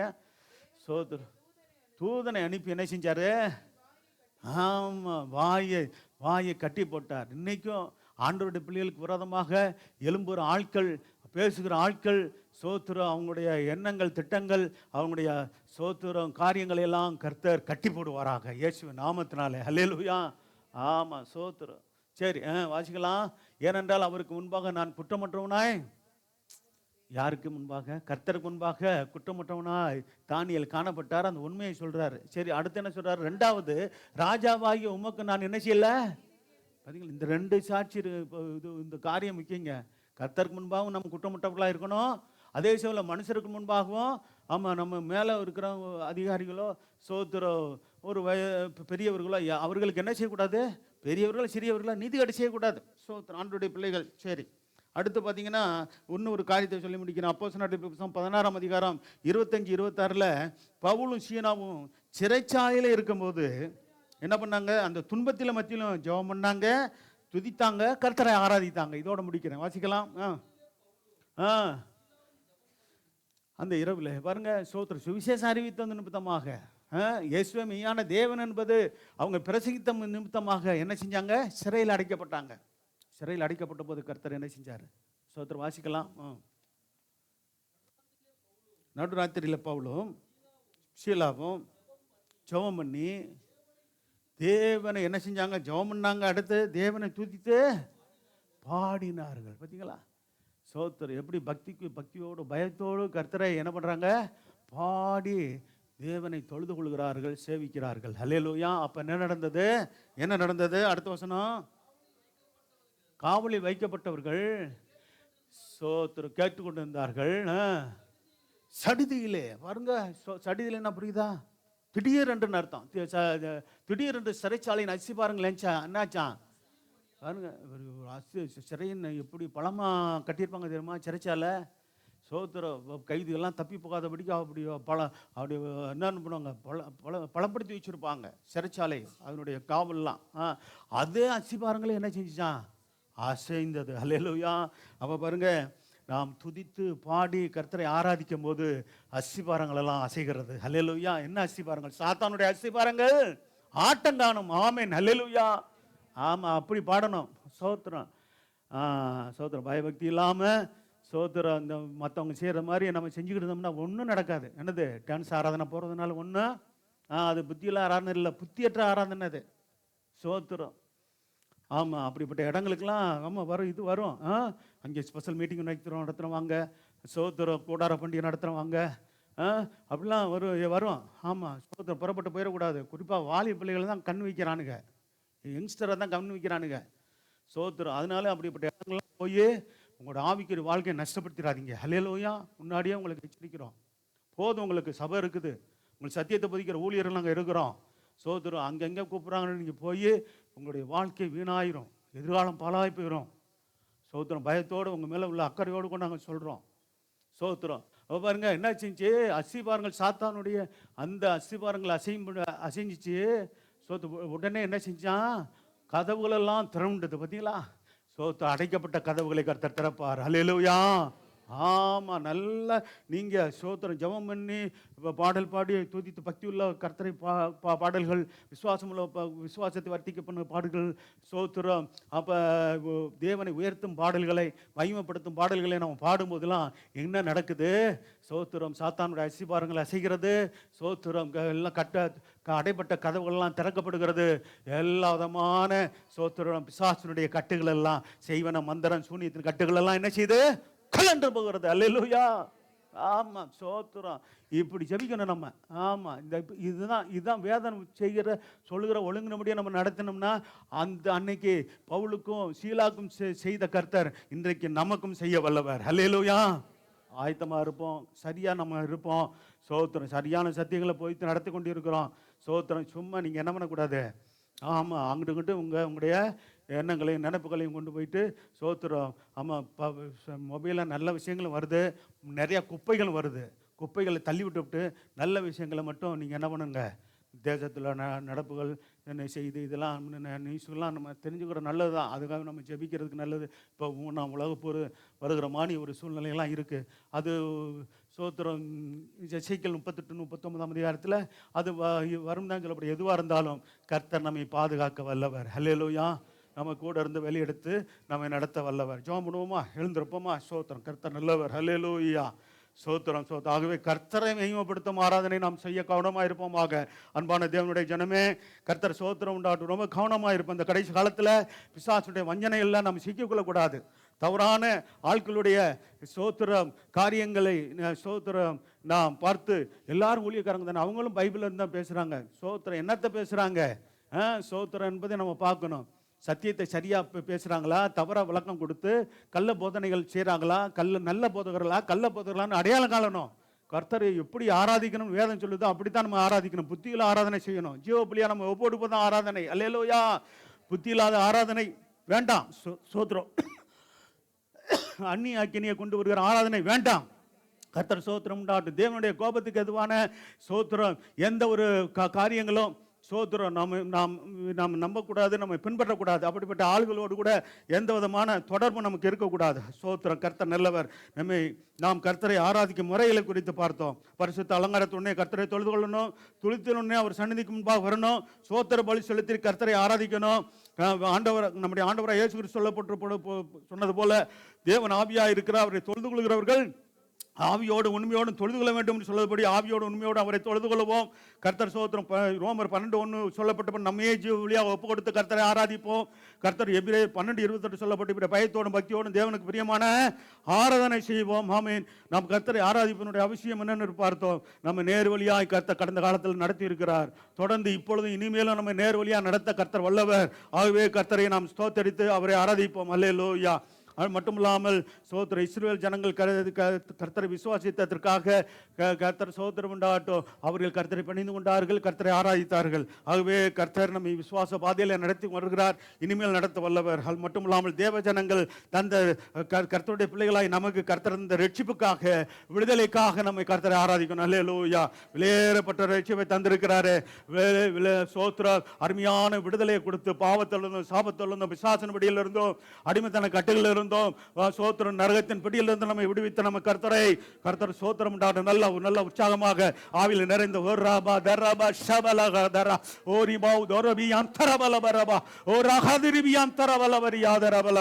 உண்மையான ஆராதனை தேவனை மகிமைப்படுத்த ஆராதனை செய்ய நாம் கவனமுள்ளவர்களாக இருப்போம். ஆமென். அல்லேலூயா. கர்த்தருடைய ஜனமே கர்த்தருக்கு பிரியமான ஆராதனை செய்வோம். அல்லேலூயா. சோத்திர கர்த்தர் நல்லவர். அல்லேலூயா. அல்லேலூயா. நான் கர்த்தர், நான் மாறாதவர் என்று சொன்ன தேவன். அவர் கர்த்தர் மட்டுமல்ல, என் துதிய விக்கிரகங்களுக்கும் சோத்திரம் என்னுடைய மகிமையை அந்நிய சோத்திரம் வேறு ஒருவருக்கும் கொடேன் என்று சொன்ன தேவன். கர்த்தர் சோத்திரம் உண்டு. ஆகவே கர்த்தரையே மகிமைப்படுத்தலாம் என காணப்படுவோம். கர்த்தர் சோத்திரம் உண்டா கிதியானை போல நாம் கர்த்தர் தருகிற ஜெயத்திற்காக நாம் கர்த்தரை பணிந்து கொள்வோமாக. எவ்வளோ ஜெயத்தை நாம் ஜெயத்தின் பாதையில் நடத்திருக்கிறாரு. இன்னும் நம்முடைய ஜீவ காலம் எல்லாம் கர்த்தர் கூட இருந்து ஜெயத்தை தந்து வெற்றியை தந்து நடத்தப்படுறதுக்காக கர்த்தரை சோத்திரம் பண்ணுவோம். அல்லேலூயா. மற்றும் ஆபிரகாமும் சாமுவேலும் கர்த்தர் சோத்திரம் உண்டா சாமியலை குறித்து வேதத்தில் வாசிக்கிறோம். ஆபிரகாம் கர்த்தர் தன்னுடைய பிள்ளையை கர்த்தர் சோத்திரம் உண்டா தேவனுக்கு தந்து திரும்ப சோத்திரம் பெற்றுக்கொண்டார். பெற்றுக் கொடுத்து அந்த ஆராதனையை அது சோத்திரம் தேவனுக்கு நடத்த முடியாது கர்த்தர் சித்தம் கொண்டார். அதன்படியே கர்த்தர் செயல்பட்டார் என்று பார்க்கிறோம். கர்த்தர் சோத்திரம் உண்டாகட்டும். அதே போல அன்னாள் தன்னுடைய குமாரன் சோத்திரம் மழியா இருந்த அந்த அன்னாள் தேவனுக்கென்று தன்னுடைய மகனை கொடுத்ததுனால கர்த்தர் சோத்திரம் உண்டாகட்டும். தேவன் கர்த்தர் சோத்திரம் உண்டாகட்டும். அந்த மகனை ஆசீர்வதித்து கர்த்தர் சோத்திர அந்த இஸ்ரவேல் ஜனங்களுக்கு கர்த்தர் நல்ல ஒரு சோத்திரம் தீர்க்கதரிசியாக, நல்ல ஒரு ஆசாரியனாக, நல்ல ஒரு நியாயாதிபதியாக கர்த்தர் கொண்டு வந்ததை பார்க்கிறோம். மட்டுமில்லாமல் சோத்திரம் அந்த அன்னாள் ஒரு பிள்ளையை கொடுத்ததுக்காக பிற்பாடு கர்த்தர் 5 பிள்ளைகளை சேர்த்து கொடுத்தார் என்று பார்க்கிறோம். அல்லேலூயா. கர்த்தர் நல்லவர். மட்டும் இல்லாமல் தானியேலை குறித்து பார்க்கிறோம். கர்த்தர் சோத்திரம் தானியேல் கர்த்தரை இடைவிடாமல் ஆராதிக்கிற தேவனை ஆராதிக்கிற மனுஷனாக இருந்தபடினால கர்த்தர் மரிக்க ஆயத்தமாக இருந்தபோது கூட கர்த்தரை ஆராதித்ததை பார்க்கிறோம். கர்த்தர் சோத்திரம் உண்டாகட்டும். மட்டுமில்லாமல் அப்போஸ்தலர் 16ஆம் அதிகாரம் 25-26 பவுலும் சீலாவும் சிறைச்சாலையில அடிக்கப்பட்டு சோத்திரம் துன்பத்தின் நடுவில் கூட அவர்கள் ஜெபமணினாங்க, தேவனை துதித்தாங்க, கர்த்தரை ஆராதித்தபடினால சோத்திரம் சிறைச்சாலையின் அசிபாரங்கள் எல்லாம் சோத்திரம் அசைவுண்டது. சோத்திரம் கர்த்தர் நல்லவர். அல்லேலூயா. சாத்தானுடைய அஸ்திபாரங்கள் எல்லாம் நாம் துதிக்கும் போது கர்த்தரை ஆராதிக்கும் போது பயத்தோடும் பக்தியோடும் ஆராதிக்கும் போது கர்த்தரை இருதயத்தில் பக்தியுடன் பாடுங்கள் என்று சொல்லப்பட்டிருக்கிறது. அப்படிப்பட்ட ஆராதனை தான் இன்னைக்கு முக்கியம். அப்படிப்பட்டதான சோத்திர தொழுதுகளை தான் கர்த்தர் விரும்புகிறார். அல்லேலூயா. மட்டும் இல்லாமல் கர்த்தர் சோத்திரம் உண்டாகட்டும். சோத்திரம் கட்டுகள் எல்லாம் கலந்து போனிற்ற என்று சொல்லப்பட்டிருக்கிறது. கர்த்தர் சோத்திரம் உண்டாகட்டும். அப்படியாக கர்த்தர் விடுதலை கொடுக்கிற தேவன். சோத்திரம் மந்திரத்திலிருந்தும் செய்வனையோ சூன்யமோ எந்த விதமான யாக்கோப்புக்கு விரதமான மந்திராலும் இல்லை, இஸ்ரவேலுக்கு விரதமான குறிச்சல் வாசனபடியாக நமக்கு வேண்டிய விடுதலை, சமாதானத்தை, சந்தோஷத்தை, ஆசீர்வாதத்தை கொடுக்கிற தேவன். சோத்திரம் அவரை நாம் தொடர்ந்து நாம் ஜீவிய காலம் முழுவதும் உண்மையுத்தமாய் சேவிப்போம். பயத்துடனே கர்த்தரை சேவிப்போம். நடுக்கத்துடனே கழிவு வருவோம். கர்த்தர் தொடர்ந்து நம்மை ஆசீர்வதித்து வழிநடத்துவாராக. ஆமென். பரிசுத்தமுள்ள நல்லதவனே, ஜீவனுள்ள ஆவி ஸ்தோத்திரம். கிருபை இறக்க நிறைந்த நல்ல தகப்பனே, இந்த நாளை தேவசமத்தை கொண்டு வந்து பாடி துதித்து ஆராய்த்து வேதவாசித்து ஜெபிக்க சத்தியத்தை தியானிக்க கர்த்தர் கிருபை செய்ததற்காய் ஸ்தோத்திரம். தொடர்ந்து நாங்கள் எங்கள் ஜீவிய காலம் முழுவதும் ஆண்டவரை உண்மை மகிமைப்படுத்தும் ஆராதனை மட்டுமே ஆண்டவரே சோத்திரங்கள். ஆண்டவரை சபையில் மட்டும் இல்ல கர்த்தாவே, எங்கள் இந்திய தேசம் முழுவதிலும், தமிழகத்தில், உலகம் முழுவதிலும் அப்படிப்பட்டதான ஆண்டவரே காரியங்கள் நடைபெறணும் ஐயா. ஆண்டவர் பிசாசு வஞ்சகமாக அந்நிய ஆராதனையை சபையில கொண்டு வந்து சபையை பாழாக்க நினைக்கிறான். அதுல சில பேரை சோத்ர அப்பா சோத்ராமன் பிடித்து ஆண்டவரே சபையில கர்த்தாவே சோத்திரம் ஐயா, ஆண்டவரே சோத்திரம் ஐயா, பாதிப்பை உண்டு பண்ணுகிற காரியங்கள் எல்லாம் ஆண்டவரே விலகட்டும் இயேசுவின் நாமத்தினால. சோத்திரம். கர்த்தர் தொடர்ந்து ஆண்டவருடைய பிள்ளைகளை சரியான பாதையில் தொடர்ந்து நடத்துங்க. ஆசீர்வதித்து பாதுகாத்து வழி நடத்துங்க. குழந்தைகள் வந்து பெரியவர்கள் வரைக்கும் ஆசீர்வதிங்க. நம்முடைய தெய்வீக பாதுகாப்பிற்காரங்க ஒவ்வொருவரும் கூட இருந்து ஆசீர்வாதத்து வழி நடத்தட்டும். சோத்திரமாய் கொண்டு வந்தது போல அவருடைய ஸ்தலத்தை சோத்திரமாய் கொண்டு போய் சேர்ப்பீராக. செபங்களும் முதல் தாரும் இயேசு நாமத்தில் வேண்டிக் கொள்கிற நல்ல பிதாவே. என் ஆத்துமாவே கர்த்தரை ஸ்தோத்திரி, என் முழு உலகமே அவருடைய பரிசுநாமத்தை ஸ்தோத்திரி. என் ஆத்துமாவே கர்த்தரை ஸ்தோத்திரி. கர்த்தர் செய்த சகல உபகாரங்கள் வருவது மறவாதே. ஆமென். நம்முடைய கர்த்தராகிய இயேசு கிறிஸ்துவின் கிருபையும் பிதாவாகிய தேவனுடைய அன்பும் பரிசுத்த ஆவியானவருடைய அந்யோன்யமும் சந்தோஷமும் சமாதானமும் நம்முடைய கர்த்தராகிய இயேசு கிறிஸ்து மகிமையில் வெளிப்படும் மட்டும் நம் அனைவரோடும் சகல பரிசுத்தவான்களோடு என்னென்னைக்கு இருப்பதாக. அல்லேலூயா, அல்லேலூயா.